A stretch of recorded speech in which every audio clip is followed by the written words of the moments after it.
Hi Dev, welcome. This is Sahil Roy and आप सबका बहुत बहुत स्वागत है हमारे YouTube channel AU commerce scholar में। Today's topic is definition of management. आज का जो हमारा विषय है वो है डेफिनेशन ऑफ मैनेजमेंट, जो क्लास 12th से लेकर के एमबीए के स्टूडेंट्स के लिए बहुत ज़रूरी है। तो शुरुआत करते हैं। जो पहली डेफिनेशन है मैनेजमेंट की, पहले जानते हैं मैनेजमेंट होता क्या है। मैनेजमेंट जो है एक बहुत इंपॉर्टेंट चीज़ है जो हर जगह होना बहुत ज़रूरी है। ये बिजनेस ऑर्गेनाइजेशन में, नॉन बिजनेस ऑर्गेनाइजेशन में, irrespective of their size, even nature, functions of business, हर जगह पे है। घर में भी मैनेजमेंट होना बहुत ज़रूरी है, ऑफिसेज में भी मैनेजमेंट होना बहुत ज़रूरी है, हर एक जगह पे मैनेजमेंट होना बहुत ज़रूरी है। मैनेजमेंट का मतलब ये नहीं होता कि सिर्फ प्रॉफिट मेकिंग ऑर्गेनाइजेशन या बिजनेस पर्पस में ही मैनेजमेंट हो। मैनेजमेंट एक स्टूडेंट की लाइफ में भी बहुत इंपॉर्टेंट रोल निभाता है। मैनेजमेंट एक स्टूडेंट के जो लाइफ है, उसका जो टाइम है, उसका जो मैनेजमेंट है वो बहुत इंपॉर्टेंट है। तो मैनेजमेंट एक बहुत इंपॉर्टेंट चीज़ है जो सबको समझनी चाहिए, सीखनी चाहिए। तो शुरुआत करते हैं। जो डेफिनेशन दी गई थी वो थी एफ.डब्ल्यू. टेलर। अब एफ.डब्ल्यू. टेलर जी की बात करें तो इनको फादर ऑफ साइंटिफिक मैनेजमेंट भी कहा जाता है। तो एफ.डब्ल्यू. टेलर जी ने जो डेफिनेशन दी थी वो थी कि management is the art of knowing what you want to do. पहली चीज मैनेजमेंट ये बताता है कि आप क्या करना चाहते हो। मैनेजमेंट आपको ये सिखाता है, ये जानने में मदद करता है कि आप क्या करना चाहते हो, and then seeing that they do it in the best and the cheapest way. और उसके बाद हम ये देखते हैं कि मैनेजमेंट वही चीज आपसे सबसे अच्छे तरीके में और सबसे कम खर्चे में वो पूरा करने में मदद करता है। तो ये डेफिनेशन एफ.डब्ल्यू. टेलर जी ने दी थी कि management is the art of knowing what you want to do. Management एक कला है जिससे आप ये जानते हो कि आप क्या करना चाहते हो, और and then seeing that they do it in the best and the cheapest way. उसके बाद हम ये देखते हैं कि इस चीज को सबसे चीपेस्ट वे में और सबसे अच्छे तरीके में कैसे किया जाता है। ये करते हुए हम देखते हैं, इसको मैनेजमेंट कहते हैं। जो दूसरी डेफिनेशन दी गई थी वो हेनरी सिस्क की थी, और हेनरी सिस्क की जो डेफिनेशन थी it is one of the most famous definitions. उनकी डेफिनेशन थी कि management is the coordination of all the resources. Management जो है जितने भी रिसोर्सेज हैं उनका कोऑर्डिनेशन है। कोऑर्डिनेशन का मतलब आप समझिए कि सिंक्रोनाइजेशन है। सारे के सारे रिसोर्सेज मिलकर काम करेंगे तभी काम बढ़ेगा, वरना नहीं हो पाएगा। तो management is the coordination of all the resources through the process. और ये प्रोसेस है। प्रोसेस का मतलब होता है सीरीज ऑफ स्टेप्स। प्रोसेस का मतलब होता है सीरीज ऑफ स्टेप्स, या जो बेसिक फंक्शंस होते हैं उसकी बात हो रही है। तो management is the coordination of all the resources through the process of planning. अब जो प्रोसेस है सीरीज ऑफ स्टेप में, वो सबसे पहला प्लानिंग। प्लानिंग का मतलब thinking in advance. Organising, planning के बाद आप अगला फंक्शन लेकर के आते हैं, that is organising. Planning is an intellectual activity, आप इसे अपने दिमाग में करते हैं, ये रियलिटी में नहीं होता। लेकिन ऑर्गेनाइजिंग, प्लानिंग के बाद का जो दूसरा फंक्शन है वो रियलिटी में जो आपने सोचा है उसे आप लेकर के आते हो, तो दिस इज ऑर्गेनाइजिंग। ऑर्गेनाइजिंग में आप सारे रिसोर्सेज, सारी चीजें इकट्ठा करते हो, इज ऑर्गेनाइजिंग। फिर आता है डायरेक्टिंग। अब आपको बीच में इनकी डेफिनेशन में स्टाफिंग नहीं है, लेकिन स्टाफ आने के बाद आप क्या करेंगे, डायरेक्टिंग करेंगे, उनको दिशा निर्देश देंगे, डायरेक्शंस देंगे कि काम कैसे करना है, एंड कंट्रोलिंग। और प्लानिंग के हिसाब से अगर काम नहीं हुआ तो आप क्या करेंगे, कंट्रोलिंग। कंट्रोलिंग का मतलब होता है कि प्लान को एक्चुअल से हम कंपेयर करते हैं, और अगर कोई डेविएशन, कोई भी चीज चेंज दिखता है हमको, तो उसे हम ठीक करने के लिए हम कंट्रोलिंग का काम करते हैं in order to attain the stated objectives, ताकि हमें हमारा स्टेटेड ऑब्जेक्टिव्स हासिल हो जाए। तो ये बहुत इंपॉर्टेंट डेफिनेशंस थी मैनेजमेंट की। अगली मॉडर्न कॉन्सेप्ट है मैनेजमेंट का, मॉडर्न डेफिनेशन है, उसे हम समझते हैं। According to the modern concept of management is a process of getting things done with the aim of achieving goal effectively and efficiently. Modern concept of management के हिसाब से मैनेजमेंट एक प्रोसेस है जिससे आप कोई भी काम करवाते हो ताकि आपका गोल अचीव हो जाए इफेक्टिवली और एफिशिएंटली। अब इफेक्टिवली और एफिशिएंटली का मतलब हम नीचे समझेंगे। इस डेफिनेशन को हम थोड़ा और डिटेल में जानते हैं कि इस डेफिनेशन का मतलब क्या था। प्रोसेस, अब प्रोसेस का मतलब होता है process refers to series of steps of the basic functions necessary to get the things done. Process शब्द का मतलब ये होता है सीरीज ऑफ स्टेप, एक के बाद एक स्टेप, उसके बाद दूसरा स्टेप, उसके बाद तीसरा स्टेप, इसे हम कहते हैं सीरीज ऑफ स्टेप्स। या बेसिक फंक्शंस, बेसिक का मतलब होता है फाउंडेशन लेवल के या इनिशियल लेवल के या शुरुआती लेवल के बेसिक फंक्शंस, जिसे आप एकदम स्टार्टिंग में करते हैं। Basic functions necessary to get the things done, किसी भी काम को करने के लिए। These steps are planning. सब ये स्टेप्स में सबसे पहले आता है प्लानिंग, फिर आता है ऑर्गेनाइजिंग, फिर आता है स्टाफिंग, फिर आता है डायरेक्टिंग, और लास्ट में आता है कंट्रोलिंग। तो ये सारा का सारा प्रोसेस आप देख रहे हैं प्रोसेस में। और एक और चीज, सीरीज ऑफ स्टेप का मतलब ये होता है कि एक सीक्वेंस में जा रहा है, उसमें आप उसे शफल नहीं कर सकते या आगे पीछे नहीं कर सकते। कहने का मतलब है कि प्लानिंग के बाद ही ऑर्गेनाइजिंग होगा। ऐसा नहीं हो सकता कि पहले आपने ऑर्गेनाइजिंग कर दिया फिर आप प्लानिंग कर रहे हो, इसी को कहते हैं इट्स अ प्रोसेस। प्लानिंग के बाद ऑर्गेनाइजिंग होगा, फिर स्टाफिंग होगा, फिर डायरेक्टिंग होगा और लास्ट में जाके कंट्रोलिंग होगा। कंट्रोलिंग के बाद फिर क्या होगा, फिर से प्लानिंग शुरू हो जाएगा। दूसरा इफेक्टिवनेस। इफेक्टिवनेस शब्द आपने बहुत बार सुना होगा, इसका लिटरल मतलब होता है completion of task on time concern with and results. जो इफेक्टिवनेस है वो एंड रिजल्ट से रिलेटेड है, मतलब काम खत्म होने से मतलब है, कंप्लीशन ऑफ टास्क। और दूसरी इंपॉर्टेंट चीज इसमें समय, जो समय डेडलाइन दे दिया गया, जो टाइम बता दिया गया, आपको उसी समय के अंदर अपना काम कंप्लीट करना है और काम कंप्लीट हो जाना चाहिए। This is called effectiveness. Efficiency का मतलब होता है completion of task correctly with minimum cost. Efficiency का मतलब होता है कि आप टास्क को कंप्लीट करें, करेक्टली करें और कम से कम खर्चे में करें। तो दिस इज एफिशिएंसी, मतलब without wasting resources is efficiency. Efficiency ज्यादा होने से कॉस्ट ऑफ प्रोडक्शन कम होगा, आपके बिजनेस का प्रॉफिट बढ़ेगा। लास्ट में बोल रहे हैं अचीवमेंट ऑफ ग्रुप, कॉमन और ऑर्गेनाइजेशनल गोल। अलग अलग चीजें, एक ग्रुप गोल है, एक कॉमन गोल है और एक ऑर्गेनाइजेशन। देखिए कॉमन और ऑर्गेनाइजेशनल गोल सेम है, ग्रुप गोल अलग हो सकता है। The activity of managers must be directed towards the achievement of organizational goal, and this should be the goal of every employee and must be considered as the group or common goal. यहाँ पे बोला गया है कि जो जितने भी employees होते हैं किसी भी ऑर्गेनाइजेशन में, जो मैनेजर के अंडर काम कर रहे होते हैं, उनको एक गोल दे दिया जाता है, उनको एक टास्क दे दिया जाता है, उसको काम को कंप्लीट करना बहुत जरूरी होता है। तो हर एक वर्कर वो अपना अपना टास्क कंप्लीट करेगा तो धीरे धीरे एक गोल अचीव होना शुरू होगा, और सबके टास्क जब कंप्लीट होंगे तो ऑर्गेनाइजेशन का गोल ऑटोमेटिक अचीव होगा। एक बार फिर देखते हैं, अचीवमेंट ऑफ ग्रुप, कॉमन और organisational goal. The activity of managers must be directed towards the achievement of organisational goal. जो मैनेजर्स हैं उनकी जो भी एक्टिविटीज होंगी वो बस एक ही काम के प्रति होनी चाहिए कि ऑर्गेनाइजेशनल गोल हर हालत में अचीव होना चाहिए। मतलब वो कोई भी एक्टिविटी करें, कोई भी काम करें, तो उनका जो फोकस होना चाहिए वो ऑर्गेनाइजेशनल गोल को अचीव करने के लिए होना चाहिए। And this should be the goal of every employee. और साथ ही साथ ये गोल सिर्फ मैनेजर का नहीं है, ये सारे के सारे एम्प्लॉइज का भी यही गोल होना चाहिए कि ऑर्गेनाइजेशनल गोल को अचीव किया जा सके। It must be considered as the group और कॉमन गोल। इसी को आप ग्रुप या कॉमन गोल कंसिडर कर सकते हैं। Effectiveness and efficiency. We are just going to cover the basic difference between effectiveness and efficiency. So let's start. What is the difference between effectiveness and efficiency? First one is effectiveness. Effectiveness means it refers to completion of task on time. Effectiveness का मतलब ये होता है कि अगर आपको कोई task दिया गया है और उसे आप टाइम पे कंप्लीट कर रहे हैं तो वो होता है effectiveness. It means if there is a task of producing 100 units in a day and the workers are achieving this target, then it is said to be effectiveness. अगर एक दिन में 100 यूनिट बनाने का टास्क मिला है, टारगेट मिला है वर्कर्स को और वो अचीव कर ले रहे हैं एक दिन में 100 यूनिट बनाना, then this is called effectiveness. What is efficiency? Efficiency के लिए कहा जा रहा है it refers to completion of task correctly with minimum cost. Effectiveness is totally related to time, efficiency is totally related to minimum cost, that is optimum utilization of resources। जो भी आपके पास resources हैं उसका आप proper optimum utilization करें ताकि इसमें wastage कम से कम हो। तो effectiveness is related to completion of task on time, efficiency is related to completion of task with minimum cost। Second point is effectiveness, it is concerned with end results। मतलब effectiveness में बोला गया है कि अगर आपको 100 यूनिट्स बनानी है तो आप जैसे भी बनाओ, उसमें अगर रिसोर्स वेस्ट होते हैं तो उससे कोई फर्क नहीं पड़ता, लेकिन ये टारगेट अचीव होना बहुत जरूरी है। It is concern with and results. And efficiency, it is concern with the cost benefit analysis, that is using less resources and getting maximum benefits. तो एफिशिएंसी में बोला गया है कि कॉस्ट बेनिफिट एनालिसिस होता है जहां पे आप कम से कम रिसोर्सेज को इस्तेमाल करके ज्यादा से ज्यादा बेनिफिट अचीव कर सकते हैं, उसे हम एफिशिएंसी कहते हैं।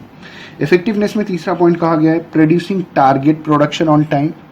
जो भी टारगेट प्रोडक्शन था उसे आप टाइम पे कवर करो, इज इफेक्टिवनेस। एफिशिएंसी में कहा जा रहा है producing target production to its minimum cost.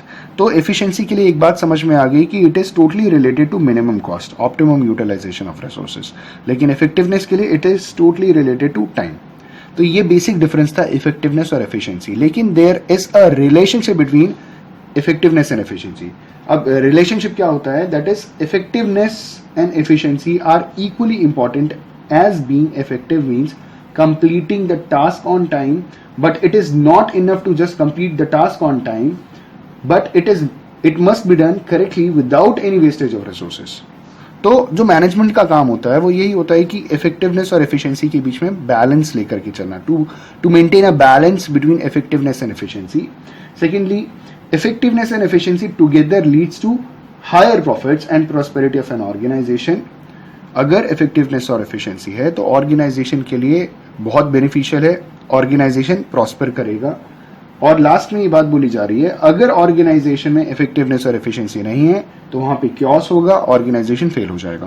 तो कैरेक्टरिस्टिक्स और फीचर्स ऑफ मैनेजमेंट. सबसे पहले कहा जा रहा है अचीविंग ऑर्गेनाइजेशनल ऑब्जेक्टिव्स. इसमें हम ये कह सकते हैं कि management always aims at achieving the organisational objectives. The functions and activities of manager lead to the achievement of organisational objectives.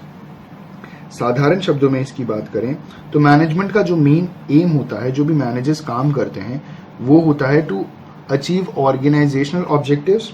और जो फंक्शंस और एक्टिविटीज मैनेजर्स परफॉर्म करते हैं उससे ऑर्गेनाइजेशनल ऑब्जेक्टिव्स को अचीव किया जा सकता है.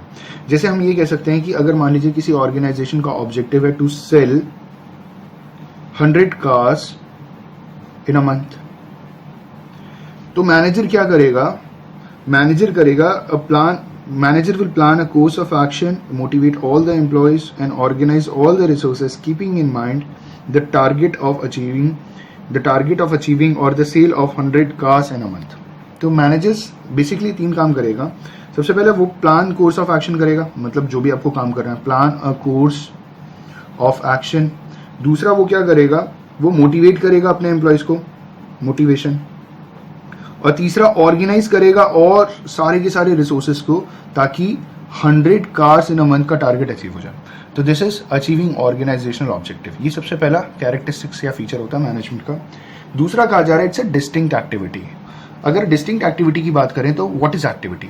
एक्टिविटी का मतलब होता है doing anything is an activity. If you are sleeping it is an activity, if you are reading it is an activity, if you are watching television it is an activity, if you are watching videos it is an activity. तो doing anything is called activity. How management is a distinct activity, इसको समझिएगा कि management is a separate activity which consist of planning, organising, staffing, directing, controlling, communicating, etcetera etcetera etcetera. It means that distinct activity, इसमें ढेर सारी चीजें आ रही हैं. It is not an individual activity. You are not doing anything individually, you are performing a performance, you are doing a performance. It's a process. Planning, organizing, staffing, directing, controlling, communicating, coordination, all these comes under the category of management. So it is a distinct activity. The management can also be studied as a separate activity, as it can be studied, क्योंकि इसको हम study कर सकते हैं, management को हम इसे experiment कर सकते हैं और हम इसे प्रैक्टिस भी कर सकते हैं. इसीलिए डिस्टिंक्ट एक्टिविटी है, क्योंकि इसमें इकलौती कोई एक्टिविटी नहीं है. यहाँ पे ढेर सारी एक्टिविटीज को प्रोसेस के फॉर्म में फॉलो करना पड़ता है. तो it is a distinct activity. Third one is group effort. Managers always refers to a group of people involved in managerial activities. Management कभी भी isolation में नहीं होता. The management function cannot be performed in isolation. Each individual perform his her role at his her status or designation in the department. Then only the management function can be executed.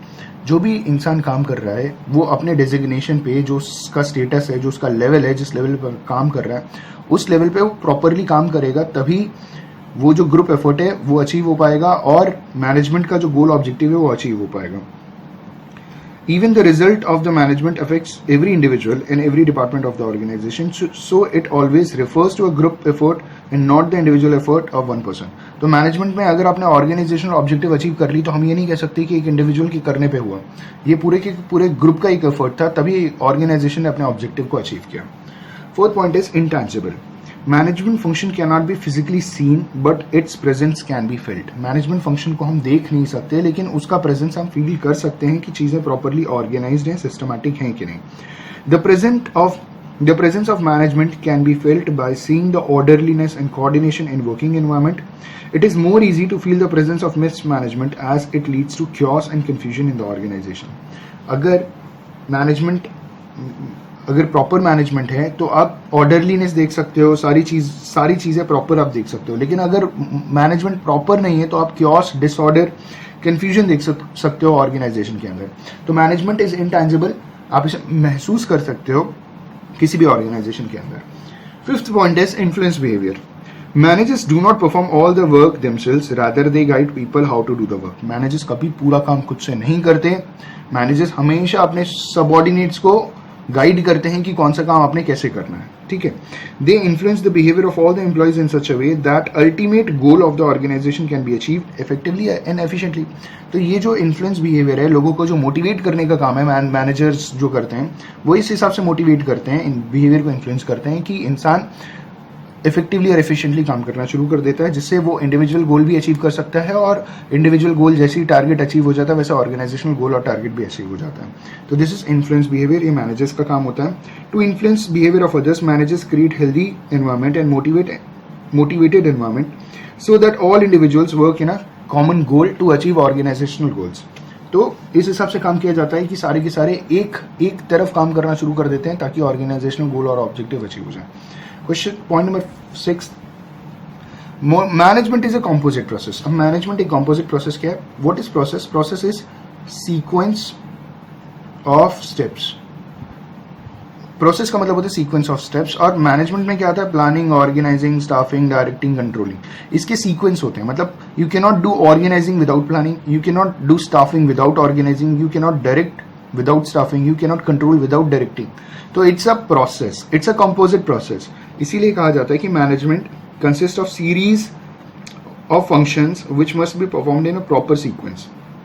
These functions are not independent of each other, they are interdependent of each other, as main function of management are planning, organizing, staffing, directing, controlling.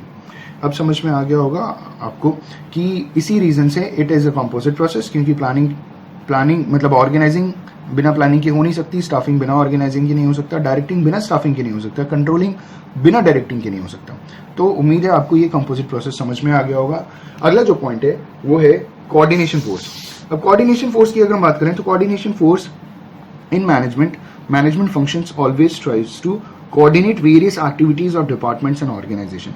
ये coordination क्या है? अलग अलग जो भी department है, अलग अलग जो भी ऑर्गेनाइजेशन है, इनकी जो भी एक्टिविटीज है उसको कोऑर्डिनेट करना। इसके आगे each employ comes from different background, each employee has his own style of working and each employee has his own objective. हर इंसान का अपना खुद का ऑब्जेक्टिव होता है, उसका खुद का वे होता है, तरीका होता है, मेथड होता है किसी भी काम को करने का। तो करने की क्या जरूरत होती है कि management function tries to coordinate और integrate the working style of individuals, of different individuals with the working style and objectives of organization so that there is no clash and it would be more easy to achieve organizational goals and objectives. तो अलग अलग department के लोग, अलग अलग organisation के लोगों को एकजुट करने की जरूरत होती है। उसके साथ साथ डिफरेंट बैकग्राउंड्स के जो लोग आते हैं उनके जो भी एफर्ट्स होते हैं, उनका जो भी काम होता है उसको एक हिसाब से, इस हिसाब से सिंक्रोनाइज करना होता है ताकि ऑर्गेनाइजेशनल गोल और ऑब्जेक्टिव अचीव हो जाए। तो coordination is the synchronisation of individuals effort towards the achievement of organisational goal. तो जितने भी इंडिविजुअल्स काम कर रहे हैं उनके एफर्ट्स को सिंक्रोनाइज करना ताकि ऑर्गेनाइजेशनल गोल अचीव हो सके। Point number 8 is working with in through others. इसका मतलब क्या होता है कि मैनेजर्स पूरा काम खुद से नहीं करते, वो दूसरों से भी करवाते हैं। मैनेजर्स थोड़ा काम खुद से करते हैं लेकिन ज्यादा काम दूसरों से करवाते हैं। हम कह सकते हैं कि managers can not perform all the working themselves but they can not leave all the work on the employees. They guide, instruct the employees as to how to do the work so the managers and the employees work together with and through each other. तो वो guide करते हैं, motivate करते हैं, चीजें सिखाते हैं, समझाते हैं, जिससे ऑर्गेनाइजेशनल गोल और ऑब्जेक्टिव इफेक्टिवली और एफिशिएंटली अचीव हो सके। Point number 9 is balancing effectiveness and efficiency. Effectiveness means achieving targets. Effectiveness means completion of task on time. It is related to time. And efficiency means completion of task with minimum wastage of resources. मतलब efficiency को हम ये कह सकते हैं कि proper utilisation of resources या optimum utilisation of resources. जहां इफेक्टिवनेस होता है वहां एफिशिएंसी नहीं होती, जहां एफिशिएंसी होती है वहां इफेक्टिवनेस नहीं होता। तो मैनेजर्स कोशिश क्या करते हैं कि वो इफेक्टिवनेस और एफिशिएंसी के बीच में बैलेंस बनाने की कोशिश करते हैं। Effectiveness means achieving targets and objectives on time. Efficiency refers to optimum और best utilisation of resources. Management always try to balance both and get the work done successful. अगला डायनामिक डिसिप्लिन। डायनेमिक का मतलब होता है which changes according to time and environment, जो environment के हिसाब से भी चेंज हो जाए और जो टाइम के हिसाब से भी चेंज हो जाए। तो मैनेजमेंट टाइम के हिसाब से और एनवायरमेंट के हिसाब से चेंज हो जाता है। Management is a dynamic and growth oriented function. Management studies, theories and principles are properly organised and these are revised and change from time to equip with latest techniques and principles. Management is very live and progressive function. तो ये time to time change होता है और अभी भी it's a dynamic discipline. इसका मतलब ये है कि आज के डेट में भी ये चेंज हो रहा है। जैसे कि हम आज के डेट में क्या पढ़ते हैं कि मैनेजमेंट एज अ प्रोफेशन, तो ये एग्जैक्टली प्रोफेशन तो है नहीं, लेकिन प्रोफेशन की तरफ बढ़ तो रहा है। इसका मतलब इसमें चेंजेस आ रहे हैं। तो इट्स अ डायनामिक डिसिप्लिन। अगला पॉइंट है management is multi dimensional. Multi dimensional में हम कह सकते हैं कि मैनेजमेंट को 3 पार्ट में डिवाइड किया गया, management of work, management of people, management of operations. Management of work में प्लानिंग, ऑर्गेनाइजिंग, कंट्रोलिंग आता है। मैनेजमेंट ऑफ पीपल में स्टाफिंग, डायरेक्टिंग आता है। और मैनेजमेंट ऑफ ऑपरेशन में प्रोडक्शन, सेल्स, परचेज, ये सारी की सारी चीजें आती हैं। तो ये सारा का सारा 3 पार्ट में डिवाइडेड है, ये मल्टी डायमेंशनल है। Last one is management is pervasive. Management is pervasive में कह सकते हैं कि management is a universal phenomena. The use of management is not restricted to business firms only, it is applicable for profit, non profit, business organisation, even government institutions. Even आप घर में भी management कर सकते हो, स्कूल्स, हॉस्पिटल, क्लब्स। तो इन सारी चीजों को भी प्रॉपरली मैनेज होना बहुत जरूरी है। तो management is a pervasive function. It is not only restricted to business organisation और profit making organisation, it is related to every organisation for growth and development for the working effectively and efficiently. Objectives of management. First objective of management is organizational objectives. Second objective of management is social objectives, and third objective of management is individual objectives. So let's start from the first one, organizational objectives. These means organizational objectives aims at prosperity and growth of organization. Generally, it is assumed that profit maximization is the main objective of every organization, but it is not true. Generally कहा जाता है, लोग ये सोचते हैं कि हर organisation का main मकसद क्या होता है, ऑर्गेनाइजेशनल ऑब्जेक्टिव होता है प्रॉफिट अर्न करना, लेकिन असलियत ये नहीं है, क्योंकि उसके साथ साथ मैनेजर्स बहुत सारी चीजें ट्राई करते हैं। Managers try to develop and attain variety of objectives of all the management areas which reduces the cost and brings maximum prosperity in the organization. Some important organizational objectives are as follows, जिसे आप अभी यहाँ देख सकते हैं। Managers हमेशा कोशिश करते हैं कि वो हमेशा ऑप्टिमम यूटिलाइजेशन ऑफ रिसोर्सेज करें, इफेक्टिवनेस लेकर के आए, completion of task on time हो, एफिशिएंसी का मतलब एफिशिएंसी भी लेकर के आए, जहाँ पे कह सकते हैं कि completion of task with the optimum or without wastage of resources. Optimum utilization of resources भी हो सकता है और without wastage of resources भी हो सकता है। तो जो 6 इंपॉर्टेंट ऑर्गेनाइजेशनल ऑब्जेक्टिव हैं वो इस हिसाब से हैं। जैसे सबसे पहला कहा गया है सर्वाइवल। अब सर्वाइवल के लिए कह सकते हैं कि the basic purpose of every organisation is to survive and exist in the competition market for a long period of time, and it is possible only when it is able to cover its cost and earn profit. हर एक business organisation का सबसे पहला मकसद होता है कि वो मार्केट में सरवाइव कर सके, और ये तभी अचीव किया जा पाएगा, तभी अचीव हो सकता है जब ये लंबे समय तक मार्केट में जो कंपटीशन है उसको फेस कर सके। तो survival is the first organisational objective of every organisation की कॉम्पिटिटिव मार्केट में बिजनेस का सर्वाइवल होना चाहिए। Second one is profit. अब प्रॉफिट के लिए कह सकते हैं the most important objective of every business organisation is earning adequate amount of profit. Profit is essential for survival, growth, expansion of business. तो प्रॉफिट नहीं होगा तो सर्वाइवल कैसे होगा, प्रॉफिट नहीं होगा तो ग्रोथ कहां से होगा, प्रॉफिट नहीं होगा तो मार्केट स्टैंडिंग कहां से होगी, प्रॉफिट नहीं होगा तो इनोवेशन कहां से होगा। तो profit is the most important part for the organisation and it is the most important organisational objective which is to be achieve. Third one is growth. Growth के लिए कह सकते हैं कि business organisation must grow and expand their activities. अब किसी organisation का growth कैसे समझ में आता है, उसके नंबर ऑफ ब्रांचेस से। सबसे सिंपली आप ये कह सकते हैं कि जिस ऑर्गेनाइजेशन की जितनी ज्यादा ब्रांचेस होगी उसकी उतनी ज्यादा ग्रोथ आपको दिखाई दे रही है, क्योंकि हर ऑर्गेनाइजेशन अपने बिजनेस का प्रॉफिट कभी रिवील नहीं करते। तो यहां पे हम कह सकते हैं कि business organisation must grow and expand their activities. The success of any organisation is measured by the growth rate, and growth rate is measured in the number of sales, in the number of branches, number of products, number of employees. In this way आप growth पता लगा सकते हो किसी भी organisation का। Next one is market standing.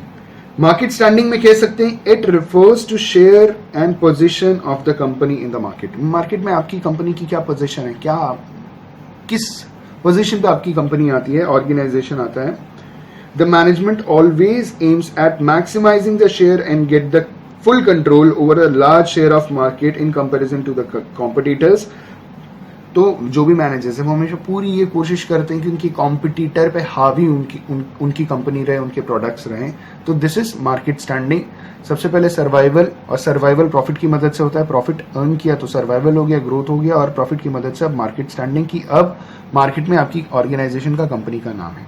Last one is innovation. And what is innovation? The organisation can not hold and maintain its shares in the market if it is not making new use of new technological methods and techniques. अगर कोई organisation पुरानी technology को लेकर के जा रहा है तो मार्केट में स्टैंड नहीं कर पाएगा, उसे नई टेक्निक्स की जरूरत पड़ेगी. Another important organisational objective of every company is to introduce new technology. तो न्यू टेक्नोलॉजी कहाँ से आती है? That is from innovation. नए नए प्रोडक्ट्स लेकर के आना है, वहां से लेकर के आते हैं, तो इनोवेशन.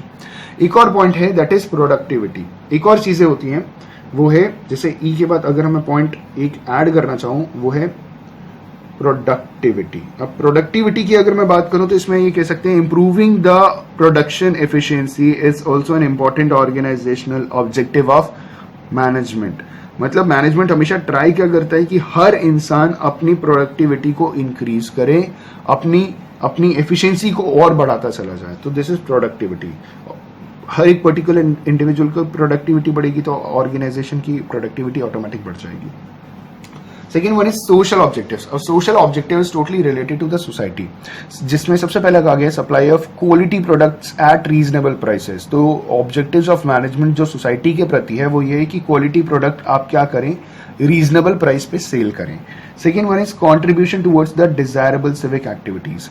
इसका मतलब क्या होता है कि जो भी ऑर्गेनाइजेशन है उसकी कुछ सिविक एक्टिविटीज होती है जिसके प्रति हर ऑर्गेनाइजेशन को कुछ ना कुछ कंट्रीब्यूट करते रहना चाहिए. मतलब उनको, जैसे ऑर्गेनाइजेशन प्रॉफिट अर्न कर रहे हैं तो प्रॉफिट का कुछ हिस्सा वो चैरिटी भी कर सकते हैं. तो ये सिविक एक्टिविटीज के तरफ हर ऑर्गेनाइजेशन को कुछ ना कुछ करना है. अपने देश के डेवलपमेंट के प्रति हर एक ऑर्गेनाइजेशन को कुछ ना कुछ करना है. Third one is generation of economic wealth. अगर आप प्रॉपर काम करेंगे तो लोगों को एम्प्लॉयमेंट मिलेगा तो पर कैपिटा इनकम बढ़ेगा, नेशनल इनकम बढ़ेगा, जीडीपी बढ़ेगी. तो इस बेसिस पे देश का जो इकोनॉमिक वेल्थ है which is related to money, उसका ग्रोथ होगा. पहली बार जनरेशन होगा, उसके बाद उसका ग्रोथ होगा. अगला पॉइंट है जनरेशन ऑफ एम्प्लॉयमेंट अपॉर्चुनिटीज. अगर आपकी कंपनी ग्रोथ कर रही है, एक्सपैंड कर रही है, नंबर ऑफ ब्रांचेस बढ़ रहे हैं, तो जाहिर सी बात है कि एम्प्लॉयमेंट अपॉर्चुनिटीज बढ़ेगी. और ये हर ऑर्गेनाइजेशन का एक ऑब्जेक्टिव होना चाहिए कि सोसाइटी के ज़्यादा से ज़्यादा रिसोर्सेज को वो यूज़ करे, ज़्यादा से ज़्यादा ह्यूमन रिसोर्सेज को वो यूज़ करके अपने भी ऑब्जेक्टिव्स को पूरा करें, ऑर्गेनाइजेशनल ऑब्जेक्टिव्स को भी पूरा करें और सोसाइटी के भी ऑब्जेक्टिव्स को पूरा करें, ताकि अनएम्प्लॉयड लोगों को जॉब मिले और उनका ग्रोथ और डेवलपमेंट हो. अगला है financial support to the community. अगला जो इंपॉर्टेंट पार्ट है ऑर्गेनाइजेशन का वो ये है कि जो सोसाइटी है उनको फाइनेंशियल सपोर्ट कैसे मिल सकता है, लोगों को जॉब दे करके. बेसिकली आपने यहाँ एम्प्लॉयमेंट दे दिया तो उनको काम मिल गया, उसका इम्पैक्ट क्या पड़ा कि उन लोगों को सैलरी मिल रही है, वेजेस मिल रहे हैं, कमीशन मिल रहा है, ये सारी की सारी जो भी उनको रेम्यूनरेशन के फॉर्म में मिल रहा है वो फाइनेंशियल सपोर्ट है आपके ऑर्गेनाइजेशन का कम्युनिटी के प्रति. If one is organising educational, health and vocational training programmes. अब ऑर्गेनाइज क्या कर रहे हैं, एजुकेशनल प्रोग्राम्स, लोगों को एजुकेट कर रहे हैं. हेल्थ प्रोग्राम्स, लोगों को आप हेल्थ के बारे में बता रहे हैं. वोकेशनल का मतलब स्किल डेवलपमेंट होता है. स्किल डेवलपमेंट प्रोग्राम को लेकर के आ रहे हैं ताकि लोग कुछ ना कुछ सीखते रहें और सीख करके ऑर्गेनाइजेशन के लिए भी काम कर सकें, खुद के लिए भी काम कर सकें. जैसे हमारे प्रधानमंत्री जी स्किल इंडिया लेकर के आए हैं ताकि लोग क्या कर सकते हैं कि अपने स्किल को डेवलप करके कोई ना कोई अपना खुद का काम कर सकते हैं. तो it is a part of vocational training. अगला है जी वाला part, that is participating actively on social service projects of government and NGO. तो जो भी ऑर्गेनाइजेशन है वो गवर्नमेंट और नॉन गवर्नमेंट ऑर्गेनाइजेशन की जो भी सोसाइटी से रिलेटेड सर्विसेज है उसमें एक्टिवली पार्टिसिपेट करें.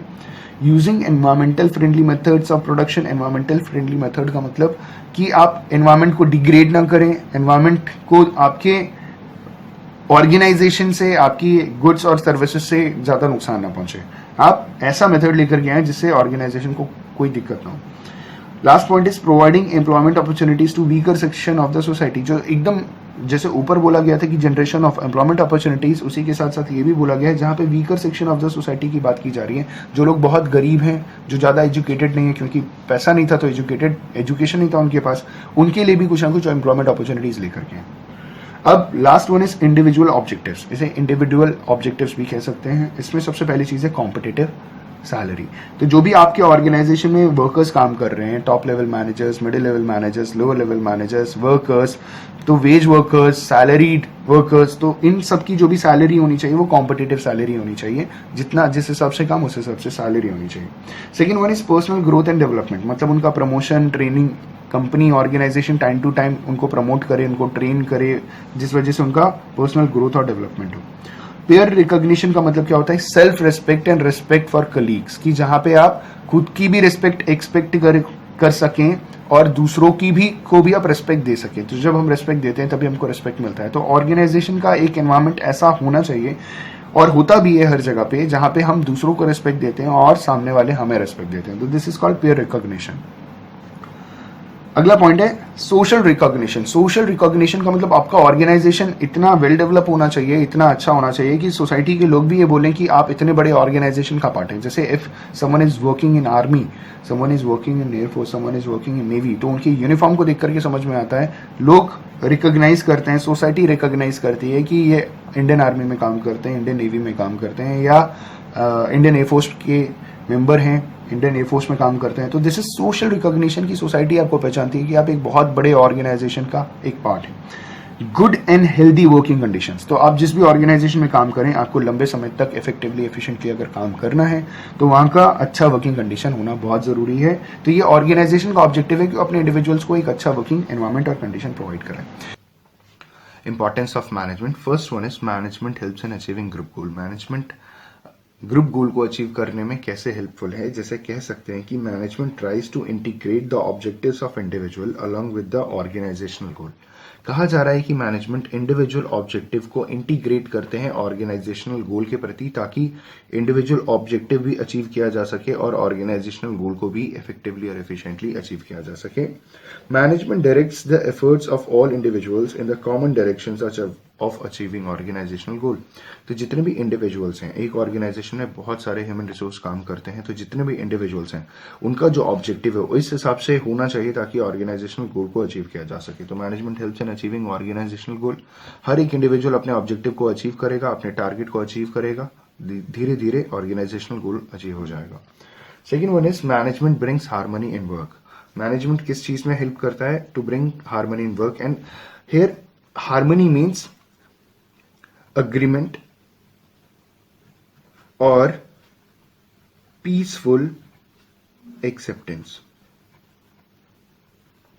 मैनेजमेंट किस चीज में मदद करता है? अग्रीमेंट में। अग्रीमेंट का मतलब जो लोग इंडिविजुअल्स काम कर रहे हैं, अलग अलग बैकग्राउंड के लोग होते हैं, और वो एक दूसरे को एक्सेप्ट करें, ऑर्गेनाइजेशनल गोल को अचीव कर सकें, एक दूसरे डिपार्टमेंट को अचीव कर सकें।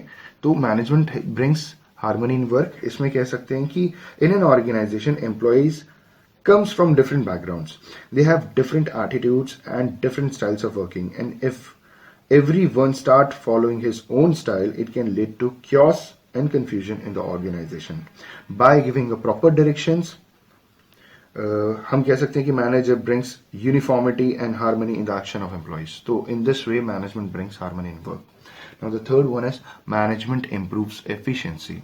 अब efficiency का मतलब होता है completion of task with the minimum wastage of resources or completion of task with the optimum utilization of resources. तो management improves efficiency. How management improves efficiency? इसके लिए कह सकते हैं कि managers try to reduce the cost and improve productivity with minimum wastage of resources. Management insists on efficiency and effectiveness in the work through planning, organizing, staffing, directing and controlling. तो efficiency का मतलब बता दिया। अब management effectiveness और efficiency लाते कैसे हैं? Planning, organising, staffing, directing, controlling की मदद से मैनेजमेंट एफिशिएंसी को इंप्रूव करते हैं। किसी भी एक इंडिविजुअल को कोई एक काम आप रिपीटेड बेसिस पे दीजिएगा तो उसकी एफिशिएंसी इंप्रूव होती है। तो मैनेजमेंट इंप्रूव क्या करते हैं कि हर एक इंडिविजुअल की एफिशिएंसी इंप्रूव हो, जिससे कॉस्ट रिडक्शन हो और ऑर्गेनाइजेशन डेवलप करे। Point number 4 is critical ingredient in Nations growth and helps in development. अब मैनेजमेंट कैसे एक क्रिटिकल इंग्रेडिएंट है नेशंस ग्रोथ के लिए, उसको जानते हैं। कह सकते हैं कि efficient management always have multiple objectives. जो भी एफिशिएंट मैनेजमेंट है उसके बहुत सारे ऑब्जेक्टिव्स होते हैं। They give due importance to the social obligations towards the different groups of people such as employees, customers, suppliers, etc. इनका जो सोसाइटी की जो बात आ रही है, नेशंस ग्रोथ की बात आ रही है, वो सबसे पहले डायरेक्टली रिलेटेड है उनके एम्प्लॉयज से, उनके कस्टमर्स से, उनके सप्लायर्स से। It insists on providing quality goods, competitive salaries, create employment opportunities, etc. By increasing production demand, management always contribute to increase in GDP, that is the gross domestic product of a nation, and leads to the growth of a nation. Simple शब्दों में हम इसको ऐसे समझ सकते हैं कि जो क्रिटिकल इंग्रेडिएंट है एम्प्लॉय के प्रति, वो एक कॉम्पिटिटिव सैलरी दे सकते हैं लोग, उसके बाद कस्टमर के प्रति क्वालिटी प्रोडक्ट्स दे सकते हैं, सप्लायर को भी एक अच्छा मौका दे सकते हैं कि वो अपने प्रोडक्ट्स को मार्केट में ला करके सेल कर सकें। इससे क्या होगा कि एम्प्लॉय को जब जॉब मिलेगी तो उसकी पर कैपिटा इनकम बढ़ेगी, कस्टमर सेटिस्फाई होंगे, सप्लायर की भी इनकम बढ़ेगी। तो जिससे क्या होगा कि जब हम क्वालिटी प्रोडक्ट, अब कस्टमर, अब अगर मैं सप्लायर की बात करूं तो सप्लायर और एम्प्लॉयज जीडीपी की लिए काम करते हैं। अब GDP is gross domestic product. तो इससे क्या होगा कि जब अगर सब लोग इफेक्टिवली और एफिशिएंटली काम करेंगे तो अल्टीमेटली एम्प्लॉय की एफिशिएंसी बढ़ेगी, कस्टमर का सेटिस्फैक्शन बढ़ेगा, सप्लायर का प्रोडक्शन बढ़ेगा, जिससे जीडीपी बढ़ेगी और देश का डेवलपमेंट होगा। Point number 5 is management helps in creating dynamic organisation. अब डायनामिक का मतलब होता है which changes according to time and environment. तो मैनेजमेंट किस चीज में मदद करता है? मैनेजमेंट हेल्प करता है कि डायनामिक ऑर्गेनाइजेशन क्रिएट हो ताकि हर एक इंडिविजुअल अपने ऑब्जेक्टिव्स को अचीव कर सके और हम ऑर्गेनाइजेशन को इस हिसाब से बना सकें ताकि टाइम टू टाइम हम ऑर्गेनाइजेशन को भी एनवायरमेंट के हिसाब से चेंज कर सकें। तो पॉइंट नंबर 5 में हम ये कह सकते हैं कि organisation have to survive in dynamic environment, so managers keep making changes in the organisation to match the environmental changes. तो जो भी मैनेजर्स हैं वो हमेशा ये कोशिश करते हैं कि वो हर रोज कुछ ना कुछ ऐसी चेंजेस लेकर के आते हैं जिससे जो ऑर्गेनाइजेशन है वो इतना डायनामिक हो जाए ताकि लोगों को चेंज एक्सेप्ट करने में कोई दिक्कत ना हो। और कॉम्पिटिटिव वर्ल्ड में, कॉम्पिटिटिव मार्केट में अगर ऑर्गेनाइजेशन को सर्वाइव करना है तो उनको डायनामिक बनना पड़ेगा, क्योंकि पुरानी चीजें लेकर के आप डेवलप कभी कर ही नहीं सकते। यहां बोला गया था employees in the organisation are generally resistance to change. हर इंडिविजुअल जो है वो बेसिकली रेसिस्ट करता है चेंज के लिए, they never try to change themselves. तो यहाँ पे जो भी मैनेजमेंट होता है, they motivate the employees in such a way that they can convince the employee in such a way that they agree to accept the challenges and adopt the changes which is beneficial for the organization as well as for the individuals. So this is management helps in creating dynamic organization. And last one is management helps in achieving personal objectives. Personal objectives को achieve करने के लिए management बहुत helpful है। जैसे an efficient manager is the one who brings maximum prosperity for employer as well as for employees. एक अच्छा manager वो होता है जो एम्प्लॉयर और उसके अंडर जो काम करने वाले उसके सबऑर्डिनेट्स हैं, जो एम्प्लॉय हैं, उनके लिए मैक्सिमम प्रॉस्पेरिटी लेकर के आए। Manager leads the people in such a manner that along with the organizational goal, individual goals of employees is also achieved. Organizational goal के साथ individual जो employer है उसका भी goal achieve हो जाए और जो employee है उसका भी goal achieve हो जाए। Individual wants to earn more and more, organization wants more and more production or maximum earnings from whatever they do. तो यहाँ पे हम कह सकते हैं कि employees can earn more and more by producing more, और जिससे क्या होगा कि ऑर्गेनाइजेशन का भी ऑब्जेक्टिव अचीव हो जाएगा, पर्सनल ऑब्जेक्टिव भी अचीव हो जाएगा। हर इंडिविजुअल अपने लेवल पे ज्यादा से ज्यादा काम करेगा, ज्यादा एफिशिएंट हो जाएगा तो उसकी अर्निंग बढ़ जाएगी। तो this is basically personal objective of an individual. और इसके बेसिस पे क्या होगा कि जब ये लोग इफेक्टिवली एफिशिएंटली काम करेंगे तो अल्टीमेटली ऑर्गेनाइजेशन का भी ऑब्जेक्टिव अचीव हो जाएगा। नेचर ऑफ मैनेजमेंट, कुछ ऑथर्स ने मैनेजमेंट को साइंस कंसिडर किया है। साइंस इसलिए कंसिडर किया है क्योंकि इसमें बहुत सारे टेस्टेड और एक्सपेरिमेंटेड प्रिंसिपल्स हैं। कुछ ऑथर्स ने मैनेजमेंट को एज अ आर्ट कंसिडर किया है क्योंकि जो आर्ट्स होता है उसमें स्किल्स और क्रिएटिविटी चाहिए। तो एक अच्छा मैनेजर वही होता है जिसके अंदर स्किल्स और क्रिएटिविटी होती है। कुछ ऑथर्स ने इसे एज अ प्रोफेशन कंसिडर किया है। तो आज के इस टॉपिक में, नेचर ऑफ मैनेजमेंट में, हम ये जानने की कोशिश करेंगे कि मैनेजमेंट साइंस है, आर्ट है या प्रोफेशन है। To conclude whether management is a science, art or profession, we must understand the features and the meanings of science, arts and profession and compare them with management, meaning and features. Science के, arts के और profession के meaning और features को पढ़ करके उसे हम मैनेजमेंट से कंपेयर करेंगे, तभी हमें समझ में आएगा कि मैनेजमेंट एक्चुअली उसका नेचर क्या है। तो शुरुआत करते हैं सबसे पहले मैनेजमेंट एज अ साइंस, जिसका पहला पार्ट है सिस्टमैटिक बॉडी ऑफ नॉलेज। तो साइंस के लिए कहा जा रहा है कि in science organized and systematic study material is available which is used to acquire the knowledge of science. Like science, management also there is availability of systematic and organized body of study material. So this feature of science is present in management. Science के लिए बोला जाता है कि systematic organised body of knowledge होने की जरूरत है। अगर साइंस में है तो मैनेजमेंट में भी है, क्योंकि मैनेजमेंट के लिए बच्चे मैनेजमेंट का कोर्स करने के लिए जाते हैं, एमबीए करने के लिए जाते हैं। साइंस के लिए बच्चे इंजीनियरिंग का कोर्स करने जाते हैं, डॉक्टर का कोर्स करने के लिए जाते हैं, पायलट बनते हैं, कुछ भी ऐसा कोर्स करने के लिए जाते हैं, तो उन्हें systematic organised body of knowledge, उनको थियोरेटिकल नॉलेज लेनी बहुत जरूरी है। तो थियोरेटिकल नॉलेज मैनेजमेंट में भी है। दूसरा कहा जा रहा है कि scientific principles are derived on the basis of logical and scientific observations.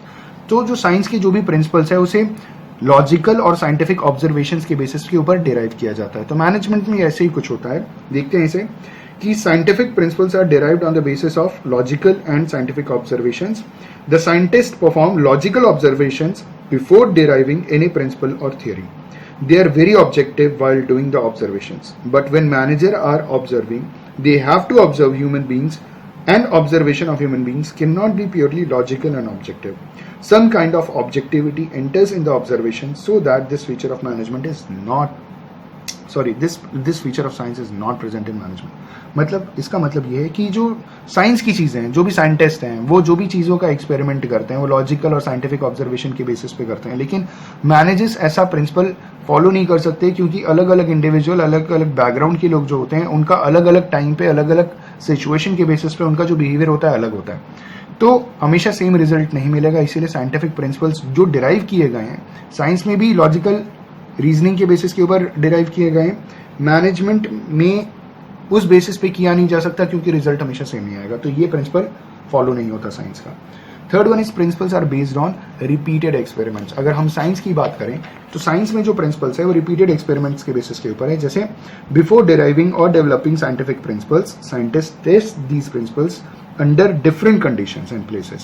Similarly, managers also test and experiment managerial principles under different conditions in different organizations. So this feature of science is present in management. Hindi में अगर मैं इसे समझाऊं तो हम ये कह सकते हैं कि जो साइंटिस्ट्स होते हैं वो अलग अलग प्रिंसिपल्स जब डिराइव करते हैं, जब उसे बनाते हैं, जब उसे प्रोड्यूस करते हैं, तो बार बार रिपीटेड एक्सपेरिमेंट्स पे बार बार वो लोग उसका रिजल्ट मेजर करते हैं, चेक करते हैं कि सेम एक्सपेरिमेंट का रिजल्ट क्या आ रहा है। लेकिन जब हम मैनेजमेंट की बात करते हैं तो जो मैनेजर्स होते हैं वो भी सेम चीज अप्लाई करते हैं कोई भी एक प्रिंसिपल डेवलप करने से पहले। तो ये फीचर जो साइंस का है वो मैनेजमेंट में बिल्कुल प्रेजेंट है। Last one is replication as possible. Science में रेप्लिकेशन पॉसिबल हो सकता है। In science replication is possible as when two scientists are undertaking the same investigation, working independently and treating the same data under the same conditions may desire or obtain the identical or exactly the same result. Science में same चीज, same taste, same experiment, तो result भी same हो सकता है, irrespective अलग अलग scientist अलग अलग जगह बैठ करके वो परफॉर्म कर रहे हो। लेकिन मैनेजमेंट में बोल रहे हैं, but in management managers have to conduct research और एक्सपेरिमेंट्स ऑन ह्यूमन बीइंग्स। अगर दो managers, if two managers are investigating same data on different sets of human beings, they will not get the identical or the same results because human beings never respond in exactly the same identical manner every time, everywhere, anywhere. So this feature of science is also not present in management. साधारण से शब्दों में कहा जा सकता है कि science में रेप्लिकेशन इज पॉसिबल। अलग अलग साइंटिस्ट सेम चीज को अलग अलग जगह एक्सपेरिमेंट करेंगे तो रिजल्ट सेम आएगा। लेकिन मैनेजमेंट में ऐसा नहीं होता, क्योंकि हर इंडिविजुअल अलग है और उसका रेस्पॉन्स करने का बिहेवियर अलग है, ह्यूमन बिहेवियर अलग है। तो दो अलग अलग अगर मैनेजर्स अलग अलग सबऑर्डिनेट्स अपने अपने सबऑर्डिनेट्स को अगर सेम सिचुएशन में सेम टास्क देंगे तो जरूरी नहीं है रिजल्ट सेम निकले। तो ये साइंस का प्रिंसिपल मैनेजमेंट में एप्लीकेबल नहीं होता। अगली चीज है कि मैनेजमेंट एज एन आर्ट। तो मैनेजमेंट एज एन आर्ट का मतलब हम ये कह सकते हैं कि art can be defined as a systematic body of knowledge which requires skill, creativity, practice to get perfection. Arts के लिए आपको it is also systematic organised body of knowledge, जिसके लिए आपको स्किल चाहिए, आपको बार बार प्रैक्टिस चाहिए, आपको क्रिएटिविटी चाहिए, जिससे कि आपको क्या मिले, परफेक्शन मिले। तो arts is related to perfection, जहां पे आपको स्किल चाहिए, प्रैक्टिस चाहिए, क्रिएटिविटी चाहिए। तो यहाँ पे पहली चीज बोली गई है कि systematic body of knowledge. Arts का जो पहला इन्होंने टर्म यूज किया है, that is the systematic body of knowledge. In every art there is a systematic organised study material available to acquire theoretical knowledge of art. जो भी arts के subjects हैं, जैसे मान लीजिए आप म्यूजिक है, जैसे मान लीजिए किसी को पायलट ही बनना है, तो उसको एक systematic organised body of knowledge को स्टडी पहले करना पड़ेगा। पायलट बनने के लिए तो साइंस पढ़नी पड़ेगी, लेकिन उसको अप्लाई करने के लिए प्रैक्टिकल नॉलेज की जरूरत है। प्रैक्टिकली परफॉर्म करना पड़ेगा, बार बार परफॉर्म करना पड़ेगा। उस थियोरी को प्रैक्टिकल बेसिस पे परफॉर्म करके हम एक अच्छे परफेक्शन ला सकते हैं, हम अच्छा आर्ट सीख सकते हैं। तो systematic organised body of knowledge present रहता है। Management also there is a systematic and organised body of knowledge which is available and which help in acquiring the managerial studies. So this feature of art is present in management. Second one is arts requires skills and creativity. Arts के लिए क्या चाहिए, skills और creativity. In the field of art, only theoretical knowledge is not enough. Every artist must have personal skills and creativity to apply that knowledge. Managers के लिए भी same theories और principles हमें पढ़ते तो हैं, but their efficiency depends upon कि आप उन प्रिंसिपल्स को डिफरेंट सिचुएशन में किस बेसिस पे आप यूज करते हैं।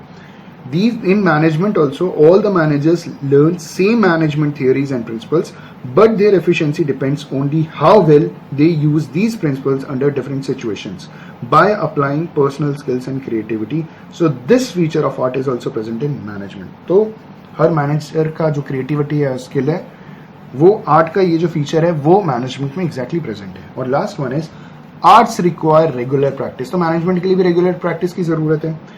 जैसे आर्ट्स के लिए कह सकते हैं कि the artist requires regular practice of arts to become more and more fine and perfect. You can consider them effective और efficient.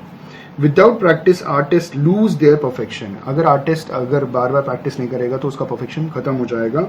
Same way the experienced manager also improve their managerial skills and efficiency. So this feature of art is also present in management. तो ये भी management में art का part present है। अब अगर हम बात करें मैनेजमेंट एज अ प्रोफेशन, तो आइए अभी हम इसको समझने की कोशिश करते हैं कि management as a profession can be defined as an occupation backed by specialized knowledge and training in which entry is restricted. तो जो भी प्रोफेशनल लोग होते हैं, हर कोई इंसान प्रोफेशनल इंसान नहीं बन सकता क्योंकि इसकी एंट्री रेस्ट्रिक्टेड है। कैसे रेस्ट्रिक्टेड है? जैसे अगर किसी को डॉक्टर बनना है तो हर इंसान डॉक्टर नहीं बन सकता। अगर किसी को पायलट बनना है, पायलट्स हर इंसान नहीं बन सकता। किसी को अगर टीचर बनना है तो हर इंसान टीचर नहीं बन सकता, उसको बीएड करना पड़ेगा, कोई ना कोई एक स्पेशलाइज्ड नॉलेज लेनी पड़ेगी। किसी को अगर सीए बनना है तो उसे ICAI से कोर्स कंप्लीट करना पड़ेगा। किसी को CS बनना है तो ICSI से कोर्स कंप्लीट करना पड़ेगा। तो ये प्रोफेशनल लोग होते हैं। जैसे डॉक्टर्स हो गए, उसके बाद हम और किसे प्रोफेशनल कंसिडर करते हैं, हम एडवोकेट्स लॉयर्स को भी प्रोफेशनल कंसिडर करते हैं। तो यहाँ पे एंट्रीज रेस्ट्रिक्टेड है। हर इंसान डॉक्टर या हर इंसान पायलट या हर इंसान टीचर या हर इंसान चार्टर्ड अकाउंटेंट या कंपनी सेक्रेटरी हर इंसान नहीं बन सकता। तो एंट्री जो है इस प्रोफेशन में थोड़ी लिमिटेड है। आइए जानते हैं कि इसमें क्या क्या फीचर्स ऐसे हैं प्रोफेशन में जो मैनेजमेंट में है या नहीं। सबसे पहला बोला जा रहा है existence of technical skills and body of knowledge. तो यहाँ पे बोला जा रहा है कि in every profession there is a practice of systematic body of knowledge which helps the professionals to gain specialised knowledge of that profession. किसी को डॉक्टर बनना है तो उसे 4 साल का MBBS कोर्स करना पड़ेगा। किसी को इंजीनियर बनना है, जैसे पायलट भी बनना है तो आपको बीटेक करने की जरूरत है। तो बीटेक भी 4 साल का होता है, बैचलर ऑफ टेक्नोलॉजी 4 ईयर का कोर्स है। तो ये कोर्सेज करना आपको बहुत जरूरी है। तो यहाँ टेक्निकल स्किल और बॉडी ऑफ नॉलेज लेना बहुत जरूरी है। लेकिन in case of management also there is availability systematic body of knowledge. इसका मतलब देयर आर लार्ज नंबर, एक एग्जाम्पल के तौर पे ये कह सकते हैं कि there are large number of books available on management studies. Scholars are studying various business studies and various business studies situations and they are trying to develop new principles to tackle these situations. तो ये profession का principal management में applicable होता है, क्योंकि बार बार हम पढ़ करके अलग अलग सिचुएशन में, अलग अलग कंडीशन में, अलग अलग प्रॉब्लम्स में हम नए नए प्रिंसिपल्स को डेवलप कर रहे हैं, नई नई थियरीज को डेवलप कर रहे हैं। तो existence of technical and body of knowledge is present in management also. Formal methods of training, बिल्कुल जैसे डॉक्टर की भी फॉर्मल ट्रेनिंग होती है, पायलट की भी फॉर्मल ट्रेनिंग होती है, टीचर की भी फॉर्मल ट्रेनिंग होती है, कंपनी सेक्रेटरी, चार्टर्ड अकाउंटेंट्स, सबकी फॉर्मल ट्रेनिंग होती है। तो वैसे जो बच्चे MBA करने के लिए जाते हैं उनकी भी फॉर्मल ट्रेनिंग होती है, इंटर्नशिप होती है, उनको ट्रेन किया जाता है। तो यहाँ पे हम देखते हैं यहाँ क्या कहा जा रहा है, for every profession there are institutes which provide formal training programme and give a degree on completion of that training programme. No one can practice profession without getting formal training of that profession. अगर आप doctor हैं तो आपको formal training लेनी पड़ेगी और institute से आपको सर्टिफिकेट लेना पड़ेगा। जैसे CA और CS के लिए भी आपको फॉर्मल ट्रेनिंग करनी पड़ेगी, आर्टिकलशिप ट्रेनिंग करनी पड़ती है और आपको वहाँ से सर्टिफिकेट लेना पड़ता है, उसके बाद ही आप प्रोफेशनल बन सकते हैं। तो फॉर्मल मेथड्स ऑफ ट्रेनिंग का कहने का इनका यही मतलब है कि जैसे प्रोफेशन में फॉर्मल मेथड्स हैं ट्रेनिंग के, वैसे मैनेजमेंट में भी एप्लीकेबल होते हैं। फीस एज अ रेम्यूनरेशन, तो यहाँ जो इकोनॉमिक एक्टिविटी प्रोफेशनल्स करते हैं उनको रेम्यूनरेशन के फॉर्म में क्या मिलता है, फीस मिलता है। The professionals generally charge fees to provide professional assistance to और consultancy. However in the case of management most of the managers are salaried people but number of management consultants is increasing. Many management consultation firms are set up which charge fees from business or non-business organizations to provide management consultation. Presently अभी fees as a remuneration applicable हर जगह नहीं हुआ है, लेकिन हाँ धीरे धीरे fees as a remuneration applicable होता जा रहा है. Presently this feature of profession is not present in all the managers, but very soon it will be seen that all the managers are charging fees rather than salary. आने वाले time में ये बहुत common हो जाएगा कि जितने भी मैनेजर्स हैं वो फीस चार्ज कर रहे हैं, सैलरी नहीं. Fourth one is existence of ethical codes. अब एथिकल कोड्स का मतलब क्या होता है, हमें एथिक्स सिखाता है what is right what is wrong, हमें क्या सही है और क्या गलत है, इसके बीच में जो डिफरेंस है वो हमें एथिक्स बताता है. तो जितने भी प्रोफेशंस होते हैं उसमें एथिकल कोड्स मौजूद होता है और उसके बेसिस पे सारे प्रोफेशनल लोग काम करते हैं. यहाँ पे कहा जा रहा है for every profession there are set of ethical codes fixed by professional organizations and are binding on all the professionals of that profession. In the case of management, there is a growing emphasis on ethical behavior of managers. All India Management Association, that is AIMA, has devised a code of conduct for Indian managers. But legally it is not compulsory for all the managers to get registered with AIMA and abide all the ethical codes. अभी presently ये चीज़ अभी full हिसाब से लागू नहीं हुई है, लेकिन इसीलिए ये कंसिडर किया जा सकता है कि प्रोफेशन में एथिकल कोड्स मौजूद होते हैं लेकिन मैनेजमेंट में एथिकल कोड का अभी प्रेजेंस है नहीं.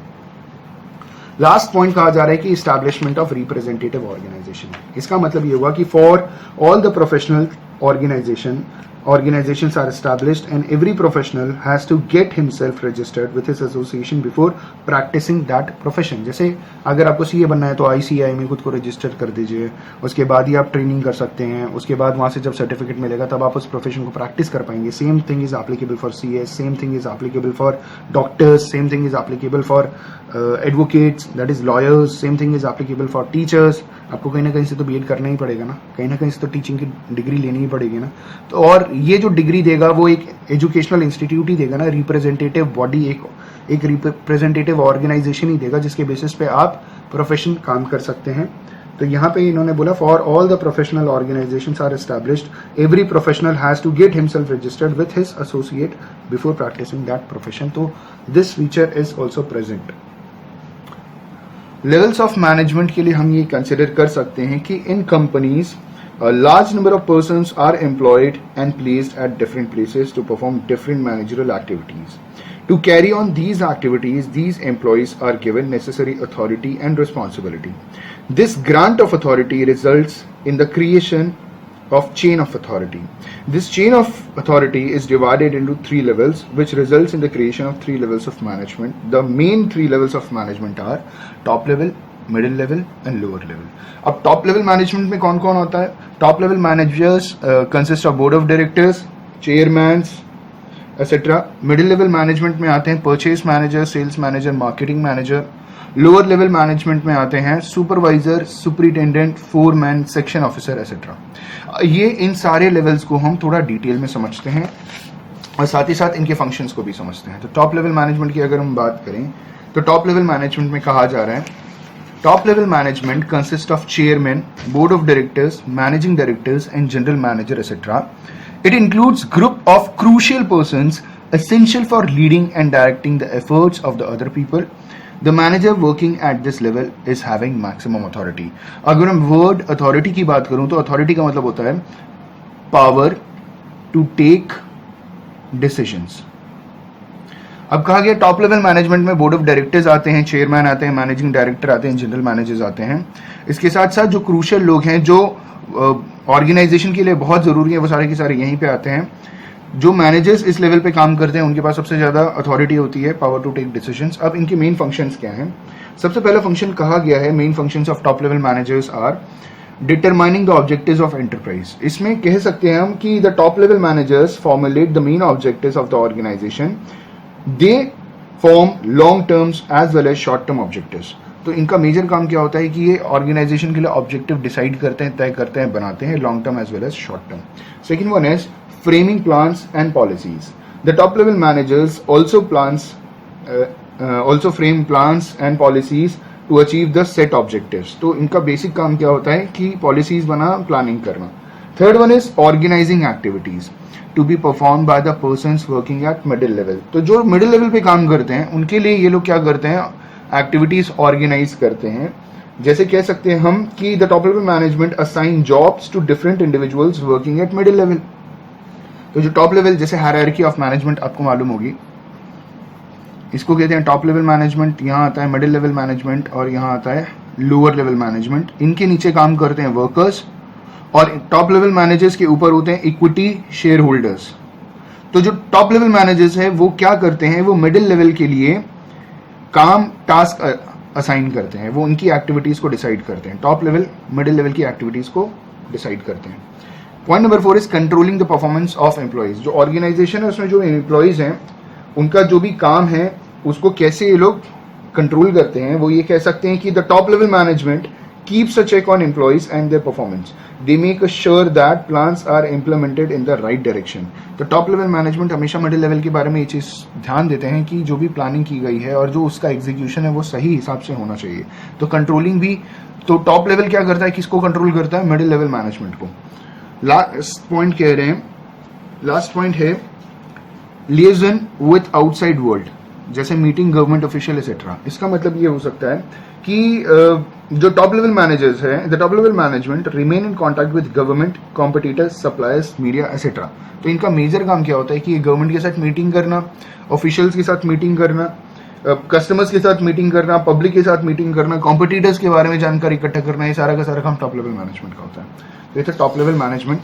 अब हम बात करते हैं मिडिल लेवल मैनेजमेंट की. तो मिडिल लेवल मैनेजमेंट में बोल रहे हैं this level of management consist of departmental heads such as purchase department head, sales department head, finance manager, marketing manager, production manager, executive officers etcetera. तो जो middle level managers होते हैं उसमें purchase department के हेड आते हैं, sales department के head आते हैं, फाइनेंस मैनेजर आते हैं, मार्केटिंग मैनेजर आते हैं, प्रोडक्शन मैनेजर आते हैं, एग्जीक्यूटिव ऑफिसर्स आते हैं. People of this group are responsible for executing the plans and policies made by top level managers. जैसे अभी थोड़ी देर पहले हमने देखा कि ये जो हायरार्की होती है इसमें टॉप लेवल मैनेजमेंट के बाद आते हैं मिडिल लेवल मैनेजमेंट और उसके बाद आता है लोअर लेवल मैनेजमेंट. तो जो मिडिल लेवल मैनेजमेंट होते हैं उनका जो काम होता है, जो टॉप लेवल मैनेजर्स ने प्लानिंग और पॉलिसीज बना रखी है उसके एग्जीक्यूशन का काम मिडिल लेवल मैनेजमेंट करते हैं. मतलब प्लानिंग का काम टॉप लेवल मैनेजर कर रहे हैं तो उसको एग्जीक्यूट करना मिडिल लेवल मैनेजमेंट के हाथ में होता है. और मिडिल लेवल मैनेजमेंट का बेसिक फंक्शन यही होता है, उनका काम यही होता है, उनका रोल यही होता है कि वो टॉप लेवल की प्लानिंग पॉलिसीज को एग्जीक्यूट करें. Peoples of this group are responsible for executing the plans and policies made by top level. They act as a linking pin between the top and the lower level of management. अब ये जो top level है और ये middle level और ये lower level, तो top level और lower level के बीच में middle level एक acting pin है, linking pin है, एक दूसरे को contact मतलब communicate कराने में मदद, एक link बैठाने में help करते हैं. Functions of middle level management क्या होता है? तो सबसे पहला function है interpretation of policies framed by top level management to lower level management. तो जो भी पॉलिसीज टॉप लेवल मैनेजमेंट ने बनाई है उसको इंटरप्रेट करना है और लोअर लेवल मैनेजमेंट को समझाना है. हम इसके लिए कह सकते हैं कि middle level management act as a linking pin between the top level and the lower level of management. They only explain the main plans and policies framed by top level management to the lower level. तो ये explanation करते हैं, काम तो ultimately lower level को workers के साथ मिलकर के करना होता है. टॉप लेवल ने प्लानिंग कर ली, पॉलिसीज बना दी, मिडिल लेवल को एग्जीक्यूशन का काम दिया है, वो समझाते हैं कि काम क्या करना है और कैसे करना है लोअर लेवल को, और लोअर लेवल वर्कर्स के साथ मिलकर के काम करते हैं. Second point is organising the activities of the department for executing the plans and policies. यहाँ पे बोला जा रहा है कि जो भी टॉप लेवल के बाद जो मिडिल लेवल मैनेजर्स आते हैं, generally middle level managers are the head of some departments, so they organise all the resources and activities of their department. तो जैसे यहाँ डिपार्टमेंटल हेड बोला गया, purchase department head, sales department head, finance manager, marketing manager, ये सारे के सारे अपने डिपार्टमेंट्स के हेड हैं. तो इनका काम क्या होता है बेसिकली कि मिडिल लेवल मैनेजर्स जो अपने डिपार्टमेंट के हेड होते हैं वो ऑर्गेनाइज करते हैं और सारे रिसोर्सेज और एक्टिविटीज को इकट्ठा करते हैं ताकि उनका काम आगे बढ़ सके और सारी एक्टिविटीज प्लान्स और पॉलिसीज के अकॉर्डिंग एग्जीक्यूट हो सके.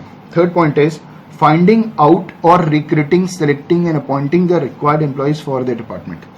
जो रिक्रूटमेंट और सिलेक्शन का मेन काम करते हैं वो मिडिल लेवल मैनेजमेंट होते हैं. यहाँ पे कह सकते हैं the middle level management select and appoint the employees of the department. तो जो भी रिक्रूटमेंट और सिलेक्शन का काम किया जाता है, बेसिकली सिलेक्शन का काम, रिक्रूटमेंट तो उसको भी कह सकते हैं, कंसिडर किया जा सकता है कि ये काम की शुरुआत कौन करता है, मिडिल लेवल मैनेजमेंट, और फाइनल सिलेक्शन भी मिडिल लेवल मैनेजमेंट ही लेकर कहते हैं ऑर्गेनाइजेशन के लिए, क्योंकि उनको मालूम है कि उनके ऑर्गेनाइजेशन के लिए कैसे वर्क फोर्स की जरूरत है. Point number 4 is motivating the employees, motivating the persons to perform their best ability. तो जो मिडिल लेवल मैनेजर्स हैं वो क्या करते हैं, the middle level managers offers various incentives to employees so that they get motivated and perform their best ability. तो ये अपने जितने भी एम्प्लॉइज होते हैं उनको बेस्ट इंसेंटिव देते हैं, वो इस हिसाब से उनको इंसेंटिव्स दिया जाता है कि लोग मोटिवेट रहें, उनके वर्कर्स मोटिवेट रहें, एम्प्लॉइज मोटिवेट रहें ताकि वो अपना बेस्ट कर सकें.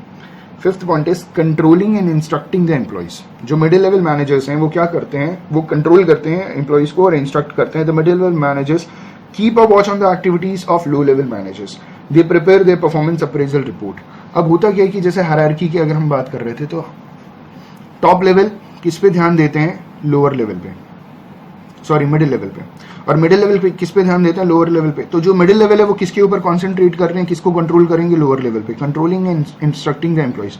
तो मिडिल लेवल किसको इंस्ट्रक्ट कर रहे हैं, लोअर लेवल को, और लोअर लेवल किसके साथ काम कर रहा है, वर्कर्स के साथ. तो मिडिल लेवल का जो बेसिक फंक्शन हो गया वो ये कि वो हमेशा परफॉर्मेंस अप्रेजल के ऊपर ध्यान देते हैं और वो लोअर लेवल मैनेजर्स की एक्टिविटीज को कंट्रोल करते हैं. Last one is lower level of management, जिसे सुपरवाइजरी लेवल या ऑपरेशनल लेवल भी कंसिडर किया गया है. इसमें बोला जा रहा है this level consist of supervisors, superintendents, foreman, sub departmental executives, clerks etcetera. They pass on the instructions to workers and report to the middle level management. They are also responsible for maintaining discipline among the workers. तो जैसे कि हमने देखा अभी, ये top level management है, ये middle level management है और ये लोअर लेवल मैनेजमेंट है. तो लोअर लेवल मैनेजमेंट जो है वो वर्कर्स से मिलजुल करके काम करते हैं और they pass on the instructions to workers. जो लोअर लेवल मैनेजर्स हैं वो किसको इंस्ट्रक्शन पास करते हैं, वर्कर्स को, और जो भी इसकी रिपोर्टिंग होती है वो किसको करते हैं, मिडिल लेवल मैनेजमेंट को. They are also responsible for maintaining the discipline among the workers. तो लोअर लेवल मैनेजर्स जो है वो वर्कर्स के बीच में डिसिप्लिन को मेंटेन करने के लिए भी पूरी उनकी जिम्मेदारी होती है. फंक्शंस क्या है, सबसे पहला representing the problems and grievances of workers before the middle level management. अगर वर्कर्स को कोई प्रॉब्लम है, कोई भी ग्रीवियंस है, कोई शिकायत है, कोई कंप्लेन है, तो लोअर लेवल मैनेजमेंट क्या करेगा, मिडिल लेवल मैनेजमेंट को जाकर के बताएगा. यहाँ हम बोल सकते हैं the supervisory level managers are directly linked with subordinates. Subordinates का मतलब उनके workers. So they are the right persons to understand the problems and grievances of subordinates. They pass these problems to middle level management. अब workers को क्या problem आ रही है top level और middle level को समझ में नहीं आता, क्योंकि वो अलग लेवल पे काम कर रहे हैं. वर्कर्स के साथ कौन काम करता है मिलजुल करके, उनके पास वो है लोअर लेवल मैनेजमेंट. तो अगर वर्कर्स को कोई इंस्ट्रक्शन देना है या कोई प्रॉब्लम है, कोई ग्रीवियंसेस है, तो ये काम लोअर लेवल मैनेजमेंट का. Second point is maintaining good working conditions and developing healthy relations between the superior subordinate.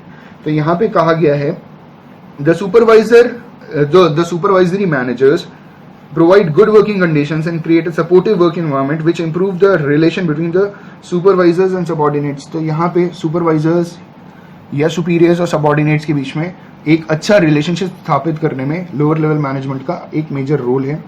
Third one is looking to safety of workers. ये काम भी सुपरवाइजरी लेवल का है कि supervisory level managers provide safe and secure work environment to workers. इनकी पूरी जिम्मेदारी होती है कि जितने भी वर्कर्स हैं उनको safe working environment, safe working condition provide कराना. उसके बाद point number 4 is helping the middle level management for recruiting, selecting and appointing the workers. अब कैसे वर्कफोर्स की जरूरत है, ये मिडिल लेवल को कौन क्लियरली डिफाइन करता है? लोअर लेवल मैनेजर्स डिफाइन करते हैं, क्योंकि लोअर लेवल मैनेजर्स को मालूम है कि एग्जैक्टली कैसे वर्कफोर्स की जरूरत है। तो यहाँ हम ये कह सकते हैं कि the supervisory level managers guide and help the middle level managers when they select and appoint the employees. Point number 5 is communicating with workers and welcoming their suggestions. तो सजेशंस के बिना तो काम ही नहीं हो सकता। टॉप लेवल मैनेजर्स को तो कभी समझ में नहीं आता या पता नहीं चल पाता कि वर्कर्स को प्रॉब्लम क्या आ रही है। ये हमेशा लोअर लेवल मैनेजर्स को समझ में आता है। और लोअर लेवल मैनेजर्स क्या करते हैं, वो मिडिल लेवल को बताते हैं, मिडिल लेवल टॉप लेवल को बताते हैं। तो यहाँ पे हम ये बात बोल सकते हैं कि communicating with workers and welcoming their suggestions, कि अगर वर्कर्स कोई सजेशंस बता रहे हैं तो उसका वेलकम करना। इसमें हम ये कह सकते हैं कि the supervisory level managers encourages the worker to take initiative. Initiative का मतलब होता है कि किसी भी चीज की शुरुआत करना, to take initiative. They welcome their suggestions and reward them for good suggestions. वो वेलकम करते हैं सजेशंस को, और अगर किसी का सजेशन बहुत अच्छा है तो उसको रिवॉर्ड भी देते हैं। तो ये काम लोअर लेवल मैनेजमेंट का है। 6th point is they try to maintain precise standard of quality and ensure steady flow of output. अब इसमें ये कहा जाता है कि the supervisory level managers make sure that the quality standards are maintain by the workers. तो ये standard quality check करने का जो काम होता है वो लोअर लेवल मैनेजमेंट का होता है, कि जो भी काम किया जा रहा है, जो भी प्रोडक्शन किया जा रहा है, कुछ भी चीज प्रोड्यूस किया जा रहा है, वो स्टैंडर्ड है कि नहीं, ये काम लोअर लेवल मैनेजमेंट का है। और लास्ट पॉइंट कहा जा रहा है they are responsible for boosting the morale of the workers and developing the team spirit in them. तो मोटिवेट करना, टू इन्फ्लुएंस द बिहेवियर को, वर्कर्स के बिहेवियर को इन्फ्लुएंस करने का काम लोअर लेवल मैनेजर्स का है। इसमें कह सकते हैं कि they motivate the employees and boost their morale. उनके अंदर एक टीम स्पिरिट आए और मिलजुल करके वो लोग काम करें। तो ये थे 3 लेवल्स ऑफ मैनेजमेंट और तीनों के अलग अलग फंक्शंस। होपफुली आपको ये वीडियो पसंद आया हो। अगर ये वीडियो पसंद आया तो प्लीज लाइक, शेयर, कमेंट करना ना भूलें। Thank you so much, have a good day. Start. Functions of management, basically 5 functions होते हैं: planning, organising, staffing, directing, controlling. तो इन 5 फंक्शंस को हम आज अच्छे से समझने की कोशिश करेंगे। सबसे पहले जो प्राइमरी फंक्शन आता है, जो सबसे पहला फंक्शन आता है, first function of management is planning. Planning के बारे में कह रहे हैं कि it is the first function of management. बिल्कुल सही है। प्लानिंग के बिना आप ऑर्गेनाइजिंग नहीं कर सकते, उसके बिना आप स्टाफिंग नहीं कर सकते, प्लानिंग के बिना आप डायरेक्टिंग नहीं कर सकते, प्लानिंग के बिना आप कंट्रोलिंग नहीं कर सकते। तो प्लानिंग के लिए ऑर्गेनाइजिंग, मतलब ऑर्गेनाइजिंग के लिए प्लानिंग बहुत जरूरी है, स्टाफिंग के लिए प्लानिंग बहुत जरूरी है, डायरेक्टिंग के लिए प्लानिंग बहुत जरूरी है, कंट्रोलिंग के लिए भी प्लानिंग बहुत जरूरी है। तो it is the primary function of management, और मैनेजमेंट के सारे फंक्शंस को परफॉर्म करने के लिए प्लानिंग होना बहुत जरूरी है। It is the first function of management. इसके आगे कहा गया है it is thinking in advance. Thinking in advance का मतलब एडवांस में सोचना कि व्हाट टू डू, कि करना क्या है, हाउ टू डू, कैसे करना है, who is going to do it, और एक और चीज when it should be done, क्या करना है, कैसे करना है, कौन करेगा और कब करेगा। तो this is thinking in advance. क्या करना है मतलब what to do, how to do, who is going to do it and when it should be done. तो ये सारी चीजें प्लानिंग के अंडर आ जाती हैं। Third point is planning bridges the gap between where we are today and where we want to reach in future. Planning क्या करता है कि if you are here and if you want to reach here at this particular place, तो planning bridges the gap between where you are today and where you want to reach। तो planning एक ऐसी चीज है जो इस gap को कम करने की, उसमें एक ब्रिज बना देता है जिससे कि आप उस ब्रिज को क्रॉस करके अपने एम को हासिल कर सको, ऑब्जेक्टिव गोल को अचीव कर सको। तो प्लानिंग बहुत जरूरी होती है। Planning bridges the gap between where we are today and where we want to reach in future. अगला पॉइंट कह रहे हैं planning is the base of all the function of management. ये चीज मैं आपको बता चुका हूं कि planning is the base of all the functions of management. Planning के बिना आप ऑर्गेनाइजिंग नहीं कर सकते, प्लानिंग के बिना आप स्टाफिंग नहीं कर सकते, प्लानिंग के बिना डायरेक्टिंग नहीं कर सकते, प्लानिंग के बिना कंट्रोलिंग नहीं कर सकते, और कंट्रोलिंग के बाद वापस planning, organising, staffing, directing, controlling, ये साइकिल शुरू हो जाता है। तो planning is the primary function जो बाकी फंक्शंस के लिए बहुत इंपॉर्टेंट है। Second one is organising. Organising में बोला गया है to organize the activities and establishing an organizational structure to execute the plan। जो भी ऑर्गेनाइजेशन के अंदर एक्टिविटीज होती है उसको ऑर्गेनाइज करना, और ऑर्गेनाइजेशन के स्ट्रक्चर के अंदर जो भी आपने प्लान किया गया है उसको एग्जीक्यूट करना इज ऑर्गेनाइजिंग। जो भी प्लानिंग है, planning is an intellectual activity. Planning को हम दिमाग में करते हैं लेकिन उसको रियलिटी में करना इज ऑर्गेनाइजिंग, उसे एक्चुअल में एग्जीक्यूट करना is organising. Second point is it means deciding the framework of working, how many units, sub units and departments are needed। तो ऑर्गेनाइजिंग में हम ये चीज भी पता लगाते हैं कि कितने यूनिट्स की जरूरत है, ये वी आर डिसाइडिंग कितने यूनिट्स की जरूरत है, कितने सब यूनिट्स की जरूरत है, कितने डिपार्टमेंट्स की जरूरत है हमारे ऑर्गेनाइजेशन के लिए। Third point is how many post and designations are needed in each department. देखिए यहाँ पे स्टाफिंग वाली बात आ गई, तो ये भी तो प्लान ही किया गया था ऑर्गेनाइजिंग के बाद हम प्लानिंग स्टाफिंग करते हैं। तो यहाँ पे हम ऑर्गेनाइजिंग में हम स्टाफिंग का एक फंक्शन परफॉर्म करने के बारे में सोच रहे हैं, वो ये है कि कितने पोस्ट होने चाहिए, कितने डेजिग्नेशन होने चाहिए हर डिपार्टमेंट में। ये ऑर्गेनाइजिंग का एक हिस्सा है। और लास्ट पॉइंट कह रहे हैं how to distribute authority and responsibility. ये भी डिसाइड किया जाता है ऑर्गेनाइजिंग के अंदर कि अथॉरिटी का मतलब होता है power to take decisions, and responsibility मतलब होता है obligations to complete some work और टास्क। कोई भी काम जो दिया गया है उसको कंप्लीट करने का ऑब्लिगेशन इज रिस्पॉन्सिबिलिटी। तो ये डिस्ट्रीब्यूट कैसे होगा कि किसको कितनी अथॉरिटी देंगे और उसको कितनी रिस्पॉन्सिबिलिटी देंगे, सारा का सारा चीज़ ऑर्गेनाइजिंग का हिस्सा होता है। ऑर्गेनाइजिंग में ये काम किया जाता है। इसके बाद का जो पार्ट है दैट इज स्टाफिंग। अब व्हाट इज स्टाफिंग? स्टाफिंग में आता है recruitment, selection, appointing the employees, assigning them duties, maintaining the cordial relation and taking care of grievances of the employees. बहुत सारी बातें बहुत शॉर्ट में बोल दी है। देखिए, रिक्रूटमेंट और सिलेक्शन दो अलग अलग चीज़ें होती हैं। रिक्रूटमेंट के बाद सिलेक्शन आता है। शुरुआत होता है स्टाफिंग का रिक्रूटमेंट से। रिक्रूटमेंट जहाँ खत्म होता है वहाँ पे सिलेक्शन शुरू होता है, सेलेक्टिंग शुरू होता है। Recruitment is a positive process, selection is a negative process.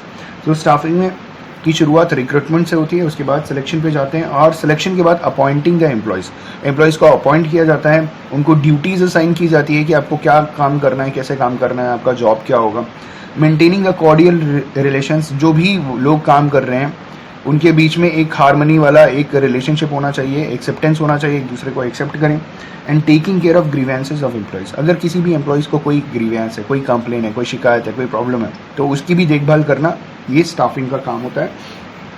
अगला पॉइंट कह रहे हैं it also includes training and development of employees. Staffing में ट्रेनिंग भी आ जाता है, डेवलपमेंट भी आ जाता है, डिसाइडिंग देयर रेम्यूनरेशन की उनकी सैलरी क्या होगी, वेज क्या होगी, कमीशन क्या होगा, प्रमोशन, इंक्रीमेंट्स, किस बेसिस पे इंक्रीमेंट दिया जाएगा, सारा का सारा स्टाफिंग में आता है।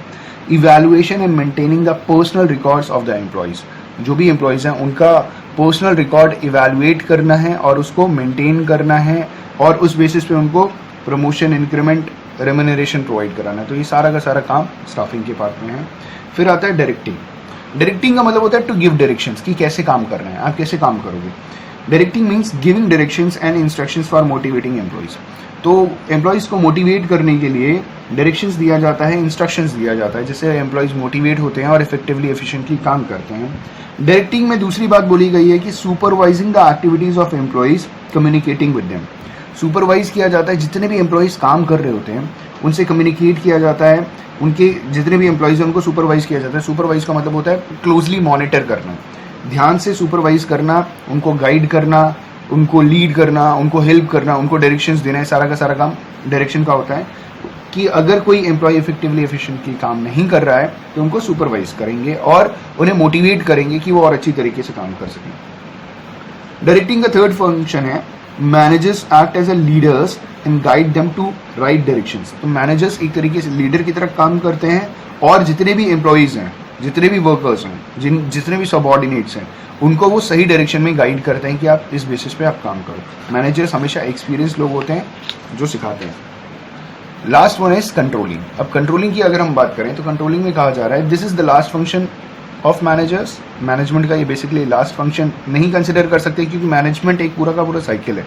कंट्रोलिंग के बाद वापस प्लानिंग शुरू हो जाती है, स्टाफिंग, ऑर्गेनाइजिंग, डायरेक्टिंग, प्लानिंग के बाद ऑर्गेनाइजिंग, स्टाफिंग, डायरेक्टिंग, वो पूरा प्रोसेस शुरू हो जाता है। तो कंट्रोलिंग में बोला जा रहा है कि मैनेजर का जो फंक्शन होता है, नॉट मैनेजमेंट, इट्स मैनेजर्स का जो लास्ट फंक्शन होता है it's controlling. This is the last function of managers. In this functions managers try to match the actual performance with the plan performance. इसका मतलब अगर आपने प्लान किया था, if you have planned 100 units per day की sales, लेकिन if you are selling 80 units per day, there is a deviation of 20 units. तो ये डेविएशन पता लगाना, this was the plan, this was the actual performance, इन दोनों के बीच में जो डेविएशन है ये कौन पता लगाता है, ये कंट्रोलिंग पता लगाता है, और इस डेविएशन को दूर करना ही कंट्रोलिंग का फंक्शन है।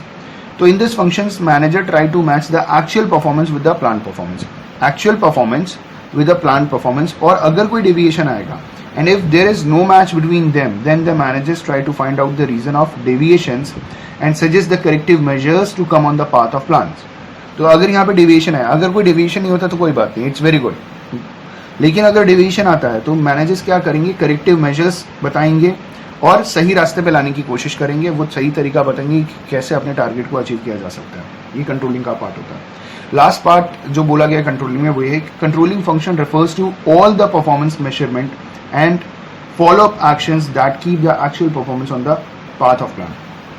कंट्रोलिंग फंक्शन को हम ये भी कंसिडर कर सकते हैं कि performance measurement, controlling performance measurement consider किया जाता है और फॉलो अप एक्शंस किया जाता है कि जो हमने प्लानिंग कर दी उसके पीछे पीछे हम ये चीज़ सुपरवाइज कर रहे हैं, बार बार देख रहे हैं, मॉनिटर कर रहे हैं कि क्या चीज़ें उस हिसाब से हो रही है। अगर नहीं हो रही तो हम कंट्रोलिंग करते हैं। हम देखते हैं कि अगर कोई डेविएशन आ रहा है तो हमें इमीडिएटली कंट्रोल करने की ज़रूरत पड़ती है to keep the actual performance on the path of plan, ताकि जो भी प्लानिंग की गई है उसको अचीव किया जा सके।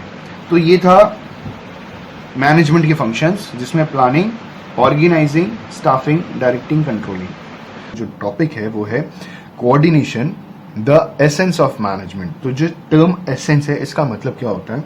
इसका मतलब होता है द बेसिक और the most important quality of something.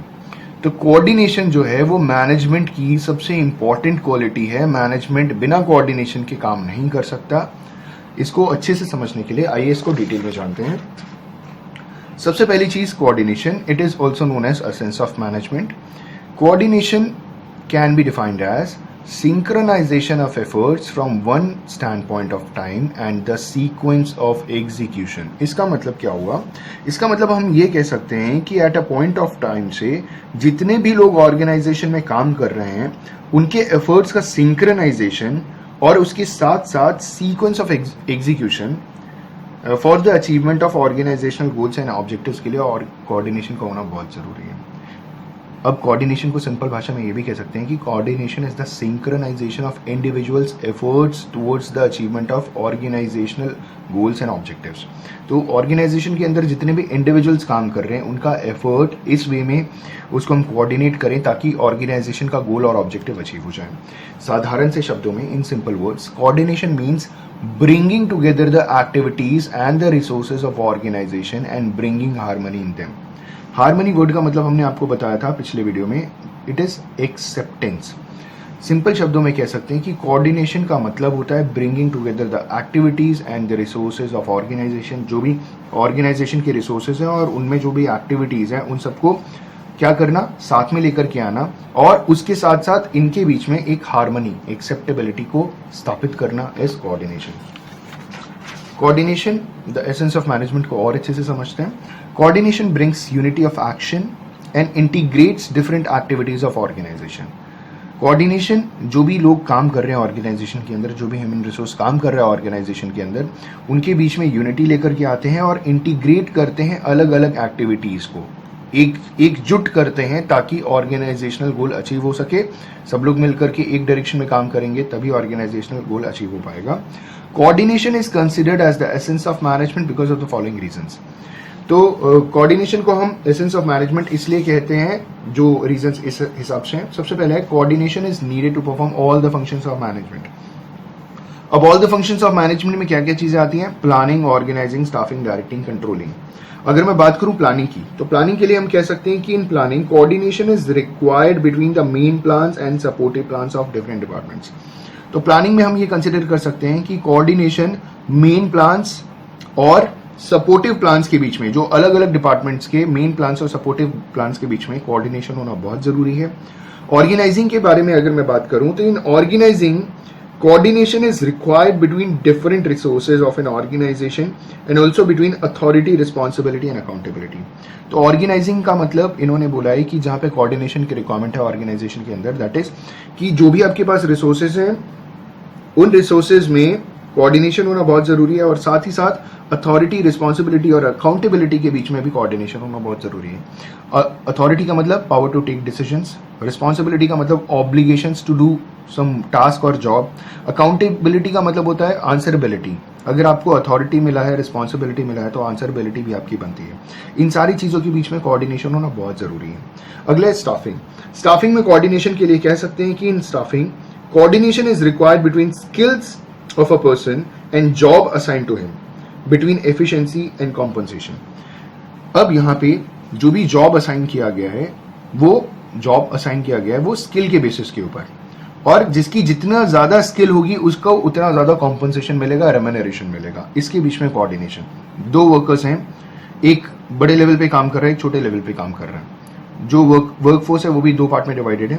जो बड़े लेवल पे काम कर रहा है वो बहुत एफिशिएंट है, और जो उसके नीचे काम कर रहा है, उसका सबऑर्डिनेट है, उससे जो नीचे काम कर रहा है वो उतना एफिशिएंट नहीं है। तो जाहिर सी बात है कि जो ज़्यादा इफेक्टिव है, जिसके पास ज़्यादा स्किल है, उसको रेम्यूनरेशन ज़्यादा अच्छा मिलेगा, और जो उतना काबिल नहीं है, उतना स्किलफुल नहीं है, उसको कंपैरेटिवली कम रेम्यूनरेशन मिलेगा, कम वेजेस मिलेगी, कम सैलरीज मिलेगी। इनके बीच में कोऑर्डिनेशन की बात स्टाफिंग में बोली गई है। अगला पॉइंट है डायरेक्टिंग। डायरेक्टिंग में कहते हैं in directing function coordination is required between superior and subordinates, between orders, instructions, guidelines and suggestions. तो डायरेक्टिंग में सुपीरियर जो सीनियर्स होते हैं, उनके अंडर जो काम करने वाले सबऑर्डिनेट्स, इनके बीच में क्या होना चाहिए, इनके बीच में कोऑर्डिनेशन होना चाहिए। और इसके साथ साथ जो सुपीरियर सबऑर्डिनेट को ऑर्डर्स देते हैं, इंस्ट्रक्शंस देते हैं, सजेशंस देते हैं, गाइडलाइंस देते हैं, इनके बीच में कोऑर्डिनेशन होना बहुत जरूरी है। और लास्ट में कंट्रोलिंग कहा गया है, in controlling function coordination is required between standards and actual performance. Controlling में स्टैंडर्ड परफॉर्मेंस के साथ साथ एक्चुअल परफॉर्मेंस में भी कोऑर्डिनेशन होना बहुत जरूरी है। अगर ये नहीं होगा तो आप काम नहीं कर पाओगे। इसके बाद second point is coordination is required at all the levels of management. अब लेवल्स ऑफ मैनेजमेंट की बात करें तो हायरार्की के बारे में हमने पढ़ा है कि टॉप लेवल मैनेजमेंट होता है, मिडिल लेवल मैनेजमेंट होता है, लोअर लेवल मैनेजमेंट होता है। लोअर लेवल के नीचे वर्कर्स काम करते हैं। अब इन्होंने बोला कि ये 3 लेवल के बीच में कोऑर्डिनेशन होना बहुत जरूरी है। जैसे टॉप लेवल के बारे में बात करें तो top level requires coordination to integrate all the activities of organisation and lead the efforts of all individuals in one common direction. तो टॉप लेवल का जो मेजर काम होता है वो ऑर्गेनाइजेशन के अंदर होने वाली जितनी भी एक्टिविटीज है उनको ये इंटीग्रेट करते हैं, मिला जुला करके चलते हैं, एकजुट करते हैं ताकि ऑर्गेनाइजेशनल गोल को अचीव किया जा सके, और इंडिविजुअल को इस हिसाब से लीड करते हैं कि ये लोग कॉमन गोल की तरफ सारे के सारे इंडिविजुअल्स काम कर सकें और कॉमन ऑर्गेनाइजेशनल गोल या ऑब्जेक्टिव अचीव हो जाए। मिडिल लेवल की बात करें, coordination is required at middle level to balance the activities of different departments, so these can work as a part of organisation only. अगर मैं मिडिल लेवल मैनेजमेंट की बात करूं तो यहाँ पे सेल्स डिपार्टमेंट आता है, परचेज डिपार्टमेंट आता है, मार्केटिंग डिपार्टमेंट आता है, बहुत सारे अलग अलग डिपार्टमेंट आते हैं। इनके बीच में कोऑर्डिनेशन होना बहुत जरूरी है। जैसे प्रोडक्शन और सेल्स डिपार्टमेंट, परचेज डिपार्टमेंट, इनके बीच में अगर कोऑर्डिनेशन नहीं होगा तो ये लोग काम नहीं कर पाएंगे। तो कोऑर्डिनेशन यहाँ पे भी होना बहुत जरूरी है। Third one is lower level management. इसमें बोला गया lower level requires coordination to integrate the activities of workers towards the achievement of organisational objectives. तो जो लोअर लेवल मैनेजमेंट होता है वो क्या करता है, वर्कर्स के एक्टिविटीज को कोऑर्डिनेट करता है इस वे में कि ऑर्गेनाइजेशन का ऑब्जेक्टिव अचीव हो जाए। तो ये था coordination is required at all the levels of management. Third one is coordination is the most important function of an organisation. इसमें कह सकते हैं any company which fails to coordinate its activities can not survive and run successfully for a long period of time. अगर कोई भी एक organisation है जहां पे planning, organising, staffing, directing, controlling के बीच में कोऑर्डिनेशन नहीं है, अलग अलग डिपार्टमेंट्स के बीच में कोऑर्डिनेशन नहीं है, सुपीरियर सबऑर्डिनेट्स के बीच में कोऑर्डिनेशन नहीं है, top level, middle level, lower level और लोअर लेवल का वर्कर्स के बीच में अगर कोऑर्डिनेशन नहीं है तो वो फेल हो जाएगी लॉन्ग रन में, इवन शॉर्ट रन में भी फेल हो जाएगी, वो अपने टारगेट्स को अचीव नहीं कर पाएगी। अगला है it's a continuous process. Continuous process में हम कह सकते हैं कि coordination is a non ending function. Coordination एक नॉन एंडिंग फंक्शन है, ये कभी खत्म नहीं होता। It is a continuous function although it's degree में वैरी। कभी कोऑर्डिनेशन मतलब इट्स अ कंटिन्यूअस प्रोसेस, कभी बहुत ज्यादा करने की जरूरत होती है कोऑर्डिनेशन, कभी कम करने की जरूरत होती है। तो लेकिन ये अनएंडिंग प्रोसेस है, नेवर एंडिंग प्रोसेस, ये कभी खत्म नहीं होता। The managers work continuously to achieve coordination and maintain coordination because without coordination companies can not work efficiently.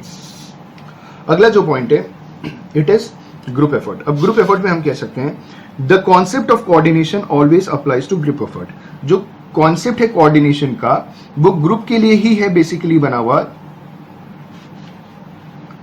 और ग्रुप में ही होता है क्योंकि आइसोलेशन में नहीं होता। आइसोलेशन का मतलब इंडिविजुअल किसके साथ कोऑर्डिनेट करेगा। तो यहाँ पे ग्रुप्स हैं जहां पे ग्रुप के मेंबर्स होते हैं, उनके बीच में कोऑर्डिनेशन होना बहुत जरूरी है।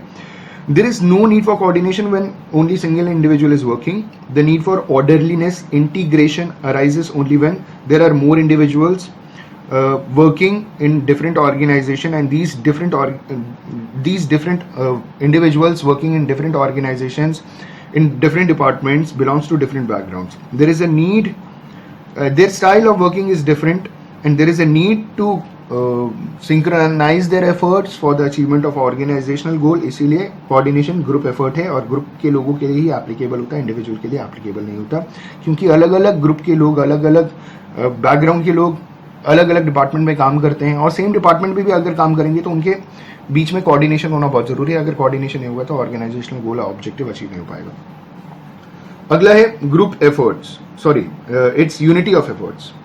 यूनिटी ऑफ एफर्ट्स में कहा गया है coordination always emphasis on unifying the efforts of different individuals because conflicting efforts में कॉज डैमेज टू ऑर्गेनाइजेशन। अगर लोग एक दूसरे के साथ हार्मनी के साथ नहीं रहेंगे, एक्सेप्टेबिलिटी लोगों के बीच में नहीं रहेगी, तो ये कंपनी के लिए, ऑर्गेनाइजेशन के लिए बहुत हार्मोनियस हो सकता है। इसलिए कोऑर्डिनेशन क्या हेल्प करता है कि लोगों के बीच में हार्मनी रहे, लोग मिलजुल करके काम करें ताकि ऑर्गेनाइजेशनल गोल बड़े आराम से इजीली अचीव हो जाए। The main aim of every manager is to coordinate the activities and functions of all individuals to achieve the organizational goal.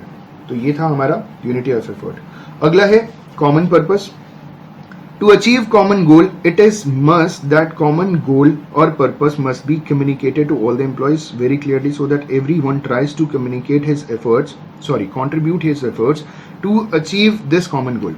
तो यहाँ पे इन्होंने बोला कॉमन पर्पस की अगर हम बात करें तो यहाँ पे सबसे पहली चीज क्या है कि कम्युनिकेशन की जो ऑर्गेनाइजेशन का कॉमन गोल है उसको अचीव करने के लिए जो टॉप लेवल मैनेजर्स हैं, जो मैनेजर्स होते हैं, वो हर एक इंसान को ऑर्गेनाइजेशन के गोल के बारे में बताते हैं और उनको मोटिवेट करते हैं ताकि वो इंडिविजुअल एफर्ट को इस हिसाब से काम करें, मतलब इस हिसाब से वो यूज करें ताकि ऑर्गेनाइजेशनल गोल और ऑब्जेक्टिव अचीव हो जाए। तो ये कॉमन पर्पस है।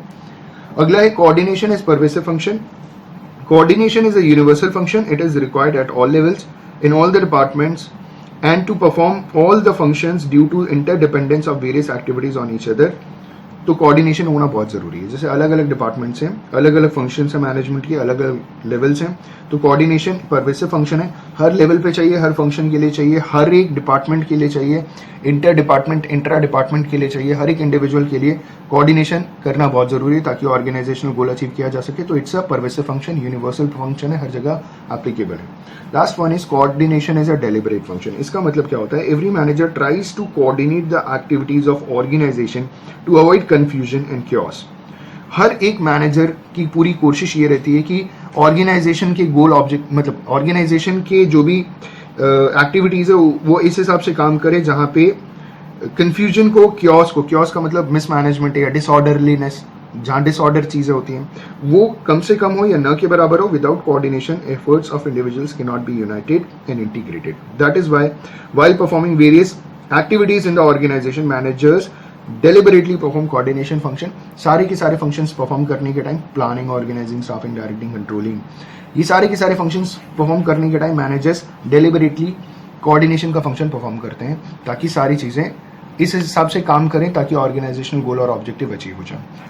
सबसे पहले अगर हम बात करें कोऑर्डिनेशन और कोऑपरेशन की मीनिंग की, तो यहाँ पे कहा जा रहा है कि कोऑर्डिनेशन का मतलब होता है coordination refers to bringing together the activities of an organisation.